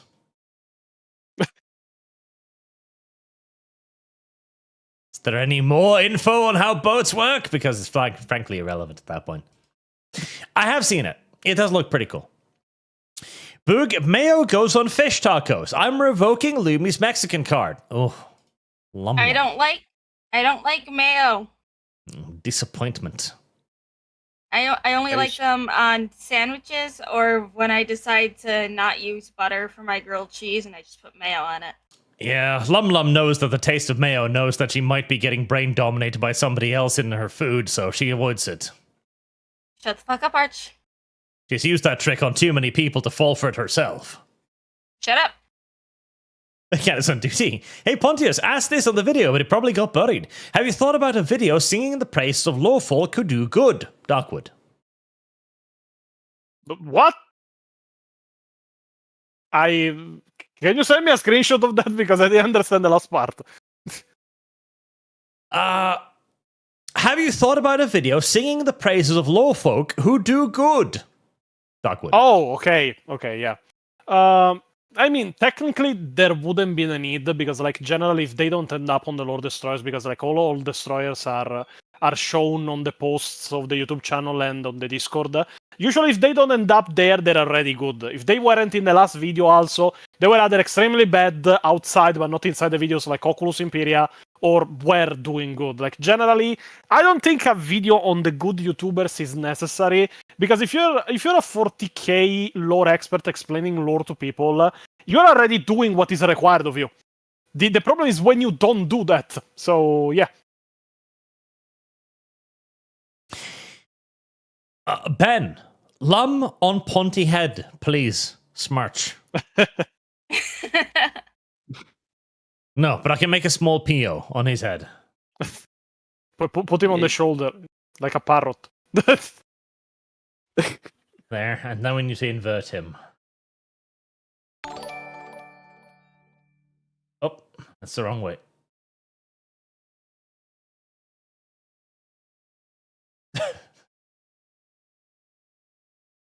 You know what? I'll just leave it like that. You ignorant slut. Cerberus, Just we all know that the parody first it. Heretic is the worst book. Lorgar only believed in power, nothing else. Well, no, Lorgar knew that he was doing bad shit and he had a bad conscience, and he was desperate to find something to blame to absolve himself for his actions. Oh, I've killed people. I've got to have a god to blame. And when the Emperor is like, no, I'm not your god. You can say I gave you orders if that makes you feel better. It's like, no, I must have a god. And then the god shows up and goes like, I'm going to fucking rape and pillage your sons. I'm going to ass rape them in ways you cannot even imagine. But you're going to absolve me of my guilt, right? Yeah. And that's how Lorgar became a heretic. Lorgar is still the worst fucking Primarch. He is. Lucian, Lum decides what this is funded to. It will go to Darkwood and what's that one game that you were telling people not to fund? Darkwood. No. Fuck. Are you ready to rut this yellow Little mare's Warhammer fluttery 3 or something buttery like that? butt? Oh jeez. Total War Warhammer 3. I don't think you Fine. can get enough funding if you rob the bank for all the DLCs of that game. Samurai Dawn of Warrior War 87. 3. Yeah, that one. Oh, Dawn of War. There is no Dawn of War 3. There is no war in Basing Sea. There's no war in Bossing. So yeah, put that towards Dawn of War 3. Good to see you, Arch. It's good to see you too. Mercenaries anyone? So Lum is the son of Slanesh now. Run for it. And this was last week. You missed 12 for Lumi Dogsuit. Lumi Dogsuit. Diego Flores. Sorry, there was a comment on the term content sumo. On the Terminus Decree, saw a video saying that the Grey Knights could summon demons to distract the custodians and guard forces and use the webway to enter the throne room. If I remember correctly, we watched that video. Should be of General Bradley. We watched that also for Lord Destroyers, where he pretty much made the same exact argument. Oh yeah, on Titan there is actually a webway gate. The Grey Knights could just summon demons, send them into the throne room, and then just sneak in. There is to understand something very important.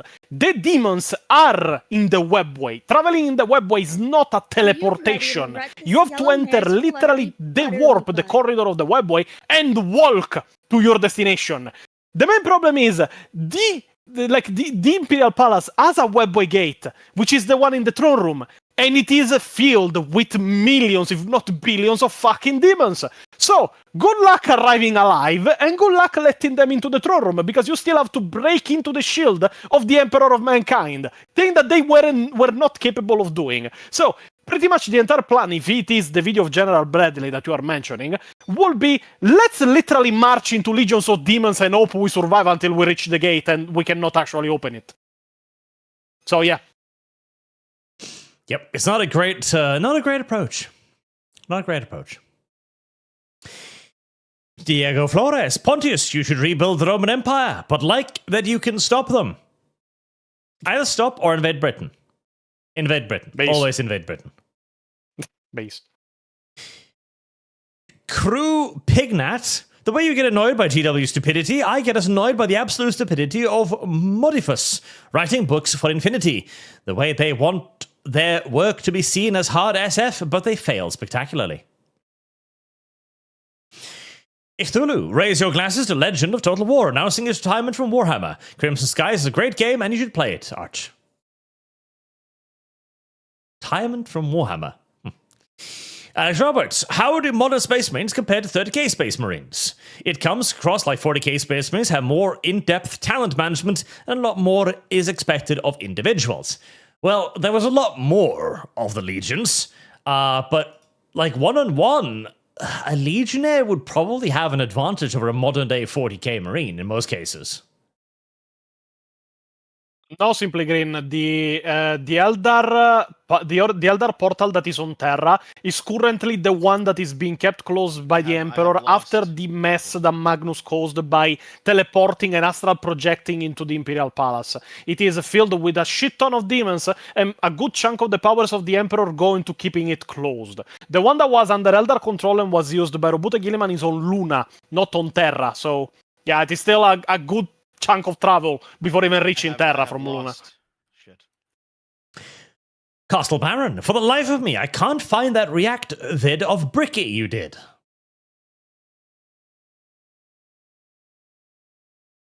Is he talking with you or with us? Because if it is with us, it is episode 17 of Lord Destroyers. It's on our Patreon. For $5 a month, you get access to all of them. If he's talking with you, I don't know. I know Arch didn't do any videos on Bricky. We did a video covering the thing from 4 years ago when he called out Arch. Like a fucking hard. If you want me to start doing React videos to these people, having seen the content they make, I don't know if I would be able to make that very cheap. I think that would damage my brain. Plus, they would be like 6-hour streams. Do you really want a 6-hour stream on that topic? $3,000 per video. Not the same after Lord Destroyers. Pio, we are doing it for cheap. We need to up the price. $5 a month is too little. Now we require at least $7.50. No amount of money can fill that void that Lord Destroyers created in my soul. I mean, hey, well, it's like, yes, I get spoiled with free Lord Destroyer episodes, but honestly, $5 a month is definitely worth it, especially with how much you guys yap about shit. I mean, generally, we also make them live, so like you can join them in voice chat as we make them and give your opinion when we're done with a video. So, yeah, I can hear the join sound on Discord. That was in the first episodes. Then I started turning on like streamer mode. But yeah, Castle, you find it on our Patreon. You can find it on the channel. It's $5 a month. You get access to all of them and to access them while they're being recorded live. There is just a few rules to follow, which is you get to intervene between videos, not in the middle, because otherwise editing them into a best-of becomes a problem. So.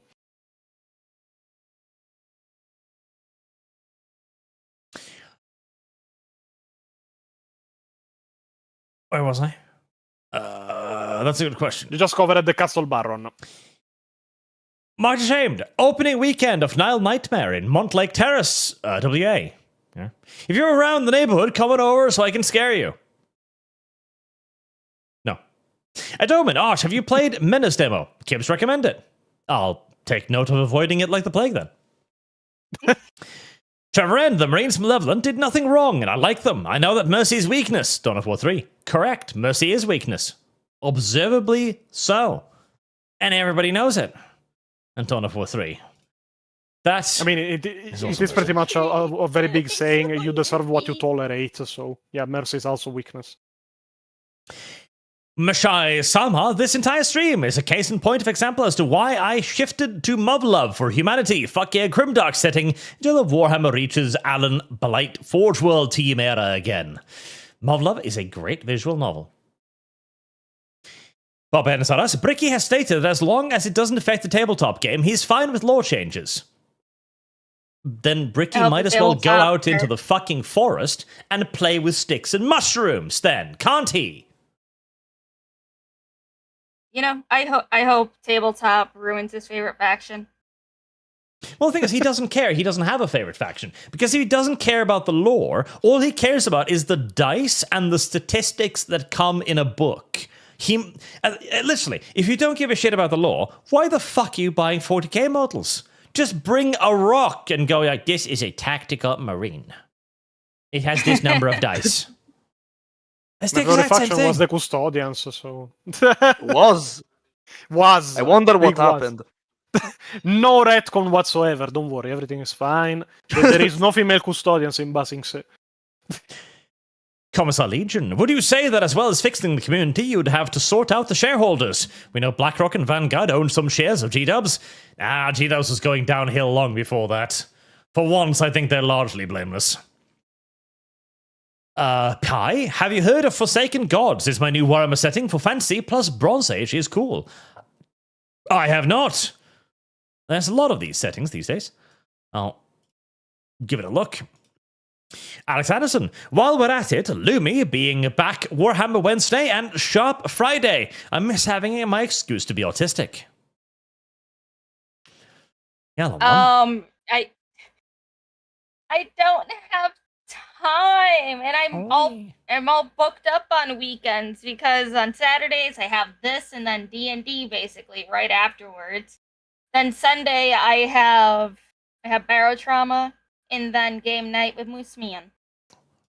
God, just make more to time. get organized for our peak streams. PO bought it, so we need to stream it. Hurts a lot. See, I could probably. Well, next week my work wants me to do second shift. No, don't take it as an order or anything. Just when you have time, we can do it. Yeah, I just got to figure out a day. Atonement, you skipped my $5 super, and you deserved it. Maybe you didn't. I don't know. Did I? Archie played Menacino, Gibbs recommended. Yeah, that was the one I wanted to avoid. Oh, there we go. Edoman. So Arch, remember AOS Realms of Ruin melee system. That is Dawn of War 4 for their melee system. At least we have Dawn of 1 remastered. You know, I don't actually hate the melee system where units are like locked in melee when they enter melee. I don't hate the idea of that, if balanced properly. But the problem is that it does make combat extraordinarily static and basically minimizes micro, so... Diego Flores, Arch, why Black Library hates the Imperial Fist and their successors? Do they love Smurf Schlong so much, or is it because they are mediocre, or both? They hate the Imperial Fists because they're yellow. Everybody else hates yellow. And there are no Imperial Fists. The Imperial Fists were wiped out by the Beast. Remember, they're all dead. Yeah, but by law, no, it actually gets even worse because I don't consider the War of the Beast canon. It simply contradicts too much. But if we go by the lore of the War of the Beast, not only the Imperial Fist have been completely wiped out and reformed by members of their successor chapters, but one of the successor chapters that reformed them was the Soul Drinkers. That weren't of Imperial Fist Genseed and were then declared excommunicate traitores because they started mutating like crazy. So, yeah. I consider The War of the Beast to be 100% canon because it's one of the dumbest fucking book series I've ever seen. And I want GW to fucking sleep in that bed. I want them to get fucked in it. Yeah, in fact, when we're like the first thing that we were asked when we announced our new video that we did in a post, which is that we are going to cover all the wars for Armageddon, was like, oh yeah, are you going to cover the War of the Beast? And I was like, fuck no, I'm not covering that shit. I can subject myself to the idiocy of others, but I won't survive the entirety of the storyline of the War of the Beast. I won't subject myself to that.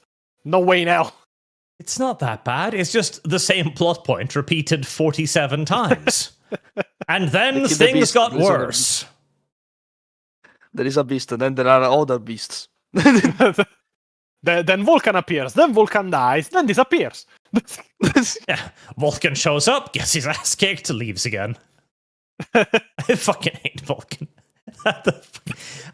God, the War of the Beast is the reason why I hate Vulcan. Because he's just wandering the Imperium being worthless for no particular reason. They find him, they drag him back, like, seriously, we need a Primarch to lead us. And he's like, I suck at this. And they're like, no, you're a Primarch. Gets his ass kicked, disappears. And I can only imagine that everyone that knew he was alive just nodded at each other. Wow, he was fucking shit, wasn't he? Let's never call on him again.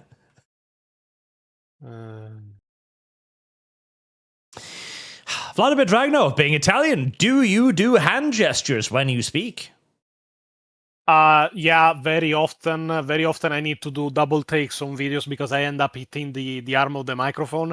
In the last episode of Lord of Stress, which was 16, so the second to last, I was so tired from the editing of last video that I spent pretty much the entire video just hitting the arm of the microphone because I was gesturing, but I was too tired, so I gestured lower and I kept hitting it. Like every time you are watching one of my videos, you have to imagine that I'm not only speaking, I'm also gesturing with both hands usually. So you should just release like a blooper reel.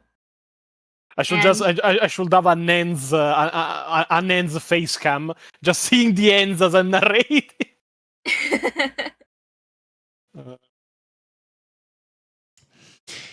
Krieger, so tag Lumi with feet. Okay, Lumi, if you insist.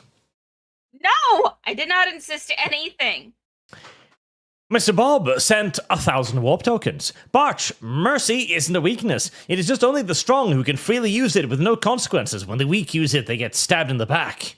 And considering how often the salamanders have gotten their fucking ass kicked and being betrayed by their own Primarch, they're weak, soft, genteel, and more than a little faggoty. You're gonna have to realize this. Being young is thinking the salamanders are the heroes. Growing up is realizing that the salamanders are the villains. Blade, the next food goal is Vegemite. How much? I don't know what Vegemite is. Oh, it is an Australian thing that Australian people eat on bread, but yeah, it is an acquired taste only for them, it seems. So Acquired taste meaning something else. I mean that it tastes like shit. I tried it once and I was like, what the fuck am I eating? An acquired taste. I'll acquire something else and eat it.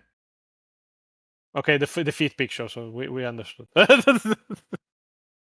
Acquire something else and eat it. You do eat. You do just walk into these Lum, but I'll let this one pass. Gloves are called muzzles in Italian. If you want an Italian to not speak, just tie his hands. We legally cannot speak if we don't gesture. So, Ben, Ponty, can you show Arch the Nuda sausage spread? We need to get him to try it on stream. I understood what he's referring to, but yeah, no. It just looks like butchered sausage.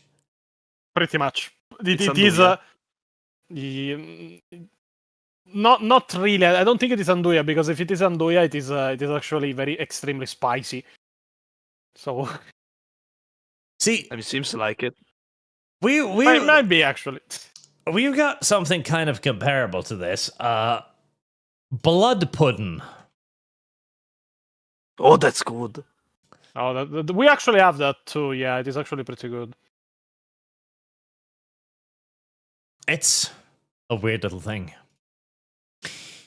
You know, I was going to say something, but I will keep it to myself. Schinken. Arch Germans no, it is not that kind of blood. Seriorucus. Gabwahal sounds like a goblin mafia boss. Yes. And I just realized that Lum was like, my period blood can be eaten. No, Lum. No, it cannot. Sit down. You ignorant slut. Yeah, you ignorant slut. Say it. I don't like it anymore. Pio's I been traumatized. was going to say it just looks like a blood clot that came out, but yeah, okay. Oh, okay. Lum told us about how she wanted to eat her own placenta. This is not even close to as bad as it gets. No, I didn't. I said that women do. Yeah, women do. They'll cook it and they'll powder it and put it in a pill. Yeah, women. This amorphous blob of women who was like, oh god, I want to eat my own placenta. No, Lum Lum. Women don't do that. Lum Lums do. They do, just like trying their own breast milk. Uh-huh. Women do that too, Lum Lum. They do. Women. Are the women in the room with us at the moment? Shut up. Vladimir Dragnov, what is the Italian's opinion on the Spanish and the Portuguese language? That they sound extremely like Italian, but they seem more like the Muppet version of Italian. They sound extremely ridiculous if you don't speak the language, because it sounds like there are words that we use for other stuff that Spanish and the Portuguese use for completely other stuff. It is like buying Italian from Wish for Italians. Peter Keys, Pontius and Blabs crossover when? Ah, two Italians. I mean, we might start insulting each other in Italian, so the stream might derail a bit. But there were very many people that wanted, like, for me to have like a 40K stream with Sargon. I don't get why, but I like Sargon, so I was like, okay, if he wants. Eric Casper, is the powder of the Nutella pizza sugar or cheese? Are you sure that's It's sugar? It is not cheese. There is no cheese in a dessert. Zedekiah, an Italian food I never thought I'd like is prosciutti e meloni. Prosciutti melon? Had some in Hawaii with my granddaughters. It's prosciutto and melone. It is pretty much ham melon. Yeah. Atari Falaren. To the 2222, the Dawn of War 3 fund. What? 22. He says 22 because Okay. that's just how he's born. Ben, thoughts on Chicago-style deep dish pizza? Weird, but I'm not opposed to it. Never tried it. We don't have that kind of stuff in Italy. I mean, probably it's good, but it's not pizza. It's more of a pie. Okay, does that mean that lasagna is pasta cake, Pio? We are getting philosophical here. Fuck you. Yes. Fuck you. You are fired from the channel. You and your pasta cake. It definitely is more pie, though, than pizza. It's true. But naturally, here in Norway, we don't eat Italian pizza. We eat thicker crusted pizza, so kind of like a middle thing, almost. But the deep dish, I don't know. If it's heated properly to the point where it's nice and crunchy, I think I'd like it. But if it has like a massive, soggy, saucy middle, I think I'd hate it. Drop a leg 63. God Emperor Neoth. Cursed be thy name. Ah, fuck. I hate the fact they named the Emperor. Can't help me. No, it is not really his name. It is a misconception that his name is Neoth. It is technically just the latest alias he used before he ended up on the throne. So it is technically not his name. It's just an alias, Neoth. Yeah, but even then, GW is sitting in a meeting going like, I want to give the Emperor a name. Okay, bold idea. What is it going to be? Neoth. Neoth. Always better than how they named one of the custodians. One of the 3 female custodians is called Baezzara Gonades. In the Latin language, in Spanish, even in Italian, gonadi means testicles. Yes, this woman is literally called Baezzara a testicles. I'm pretty sure that is somebody who was criticizing the project who snuck one past GW, honestly. Somebody trolling, yeah, we don't take this shit seriously either. Let's call this woman Baezzara Testicles. Legion 4, 5. Grand Battalion Kenefract. Pontius, what's your opinion on the new Saturnine Terminator armor? Saturnine Terminator armor being used now and modified to be a Terminator armor that focuses mostly on the survival of the wearer and such is one of the biggest pieces of bullshit that can come from Games Workshop for the Horus Heresy. Don't get me wrong, I like the model. I think it looks cool, especially the Dreadnought. But at the same time, the Saturnine Terminator armor, which wasn't even called the Saturnine before, it was the MK1 Terminator armor, was an armor renowned for being pretty much a prototype. It was a very heavy, sluggish, slow, didn't let you move your head. It was so big because it had void shield generators because you were so slow in it.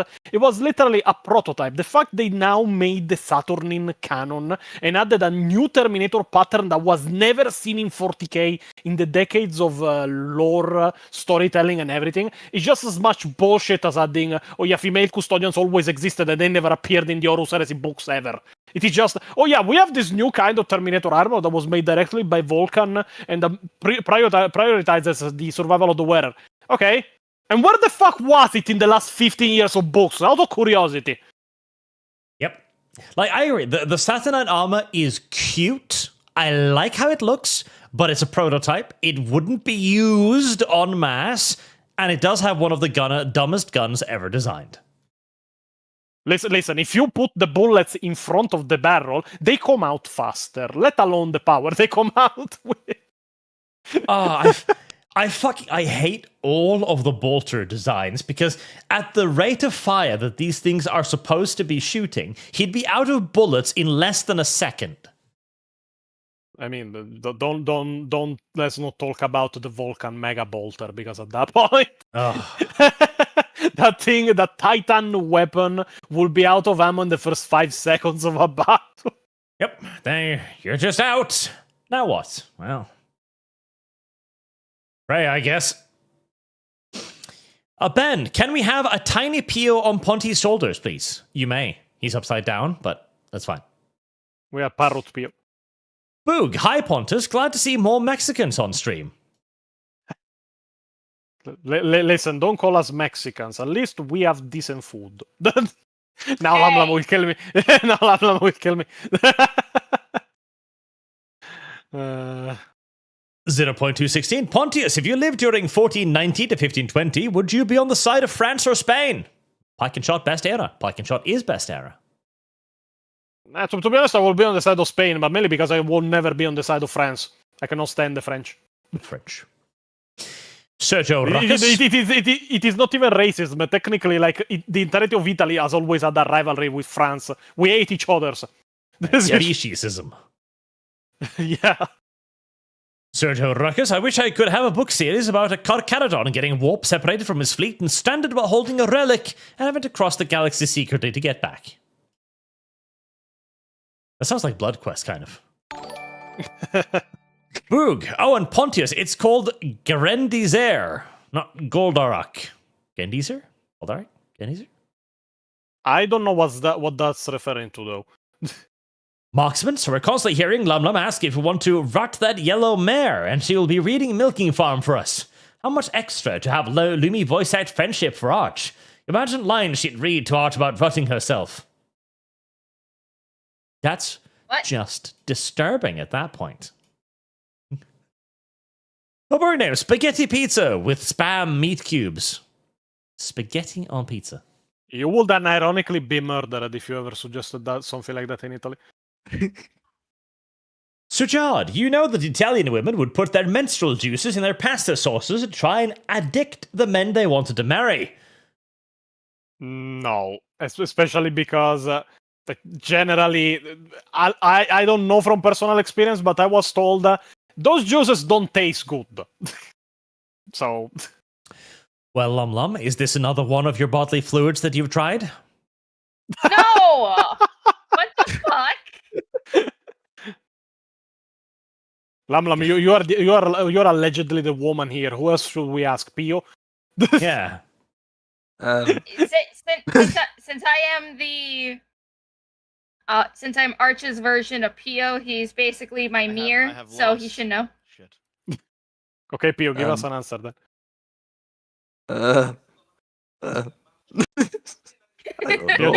Pio just blue screens, which is canonically something he can do. Yeah, it's canon, I can.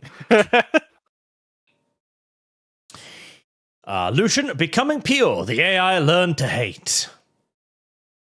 I mean, Pio is technically my own personal version of the hate mace. During the production of this latest video, at some point I was like, Pio, are we not going too hard, like demolishing these people? And he was like, you are not going hard enough. Go harder. Insult them more. It was literally Pio like that. Yeah, it is not even a joke. It is literally what happened. Pio is the living version of the 8 mace. He wants to make you worse. Nolly, always good to have the Italians on. Also, if you want to make Pio sad, Lum just suggest Pontius make a PowerPoint on the benefits of Necron Necrusi and why it's the best. I mean, technically, you should come with a warning. Don't like. Those robots are heavy. Your pelvis will not survive. But yeah, I can do that. Not again.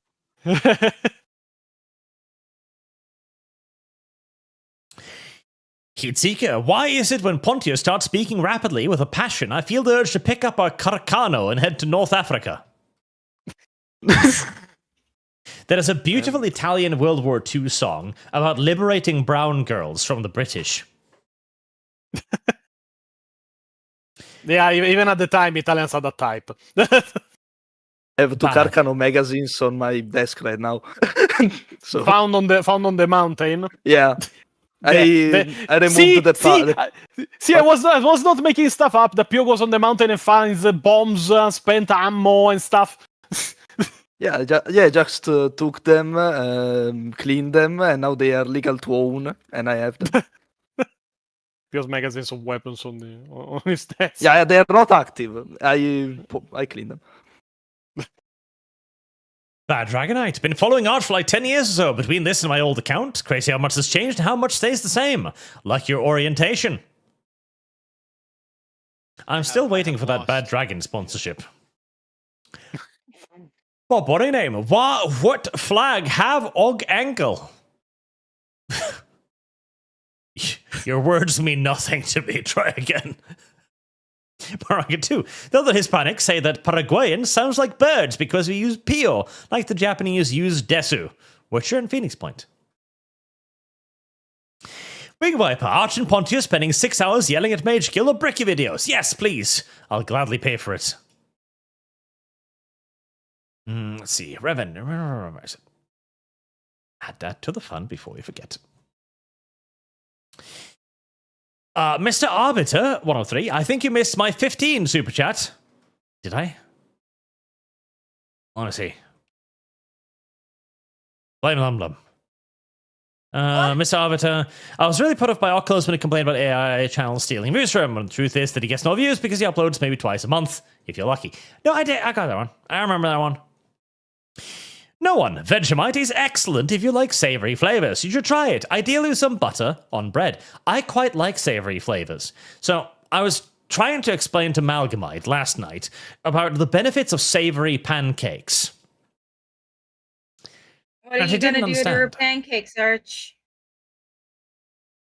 Savory pancakes with bacon are great. Pancakes should not be sweet or fluffy. They shouldn't. They should be flaky and thin and salty. Nolly, your continuous besmirchment of the greatest of the legions is noted, weakling, and no, Vulcan is lost. I refuse any other answer. Revengeance Fund. That's too bad, because canonically, Vulcan is randomly wandering the galaxy, refusing to help making it a better place. Oh, yes. Vulcan is the perfect example of the Salamander's Legion. He only strokes his own ego. Oh, I'm going to save these little civilians. Vulcan, you're Primarch. You could rally the Imperium. You could save entire planets, entire sectors. No, I wish to save this one little child because it makes my fifis good. Vulcan is a war criminal. Should be treated as such. Lumi loves feed. She does. Lum, stop feeding your fluids to poor Moose Man. She can't help it. I'm not doing anything. It's become a habit at this point. Suddenly, and for no reason whatsoever, an image flashes through my mind of Moose Man asleep peacefully in the middle of the night as Lum pries open his mouth and just starts salivating down his throat. Arch, I worry about the fantasies that you have. She doesn't even know why she does it anymore. It's just a process she does now. What? Why? I feel like you want to mold me into the abomination that you want to see me as. I don't know. I think I'd be freaked out by that. But sometimes my brain works in interesting ways. This is one of them. Oh, your brain needs to stop. Why don't you focus on, like, you know, the adorable sketches that I've sent you over the past couple days of ArchCat that I've gotten back from the artists? Well, I did. I told you the little glasses were funny.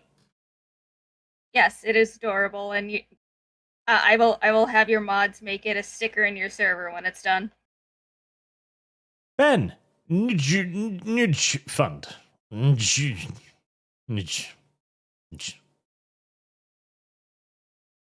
I swear, half of you people can't spell. Half of you people can fuck. No, not spelling. This isn't spelling. This is understanding written language as a form. Vladimir Dragunov, is cereal a soup? Yes. And thus disgusting. If by opinion of Pio, technically lasagna is a pasta cake, then yes, cereal can be a fucking soup. Like, it's like people who unironically eat like rice puffs in milk. They are weird people. I mean, yeah, the simple ones without nothing literally taste like foam. Yeah. What the fuck would you eat it? Like, my father does this. He makes himself just a bowl of rice puffs and milk and nothing else and just sits there eating it. And I become sad by looking at him. Like, Father, you make me feel bad. Why do you do this? It's good. Like, Lum complains of my fucking plain palate. You have no idea, Lum. You have no idea. The problem is not that you only prefer to eat raw potatoes. Oh, sometimes what he does is when he really feels like he needs some flavor, he'll grab like a jar of strawberry jam and he'll just take like a big splat of strawberry jam and just dump it in there. It looks disgusting. For the taste. But the problem is that rice puffs in milk, it's not even bad, but there are 1,000 better options. Why would you choose rice puffs? It is extremely plain. You're better off eating them just without even the milk. You're just eating foam. I mean, okay, rice puffs with some like fruit in it. It's so good. Yeah, like if you had something else, yeah, but it is plain, completely plain. And even then, you're just tasting the fruit. The rice puffs are just there to be like things to fill your stomach. Well, yeah, it's just like regular rice. You're supposed to add things to regular rice to give it flavor. No. The regular rice is there to hide the flavor of the other food.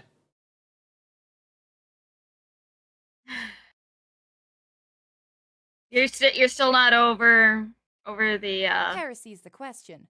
The Fire curry, is are the you? answer. Nope. Alex Roberts, Lionel Johnson, Resurrection video game playing similar to Space Marine 2 would be fun. Would it? Yeah, but you will be a Primarch. You will be Are OP you ready by to default. This yellow mare's fluttery God of War 4 will have Warcraft 3 upkeep, no morale or suppression. That's gay. Vladimir Dragunov, taco pizza is a thing you know. That's gay too. Well, boring name, Minestrone. I don't know if that's gay. It's literally our version of a vegetable soup, the minestrone. Boog, Art, I sent you a friendship token for the greasers. What? I think he's referring to us because Italians are also called greasers. For some reason. I see a wild Mags. Hi, Mags. Hello, Mags. Ah, this is what he meant. It's taco pizza. Oh, Jesus. It's disgusting. Why? This is an insult to probably 3 different cultures all at once. Weird. Pontius will need a VTube model if he plans to do his own 40k factions. Otherwise, the views won't be as good. Yeah. Does it need to have bobs? I don't know. I think his video is doing pretty well right now, and he's not a VTuber. Samurai Warrior 87. Pontius. Technically, I've had experiences with only 3 VTubers in my... No, 4 VTubers in my life. One of them, unfortunately, we broke off the contact because, mostly the partnership because of what happened with another VTuber.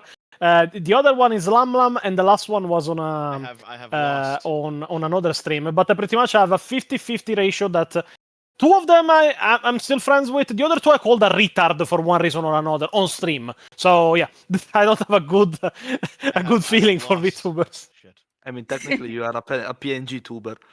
Yeah, we are PNG tubers, but still, my avatar is better than yours. Deal with it. Samurai Warrior. Pontius, which pope is your favorite? Ratzinger, for one single reason. In Italy, we have a parody game called Grezzo. And it is very funny because Grezzo 2 is technically the first, and then you have Grezzo 2, which is the second one, which is just 2-2. But it is my favorite because Pope Ratzinger in that game was made into a weapon. And the weapon was called the Lancia Ratzinger, which is the literal translation for Ratzinger launcher, like a rocket launcher. This is the only reason that Ratzinger is my favorite one, because of that weapon. Ben, in Duya, I'm sorry, it's spelt Njuya. Spelt. Not spelled. Spelt. It is pronounced Nduja in Italian, and yeah, it is the spicy thing that you saw before that is spreadable. It is a very spicy. Let's call it a sausage, but not really. And it originates from the region of. Oh my God, is it Calabria? Calabria. Yeah. Calabria, which is the second further south region of Italy.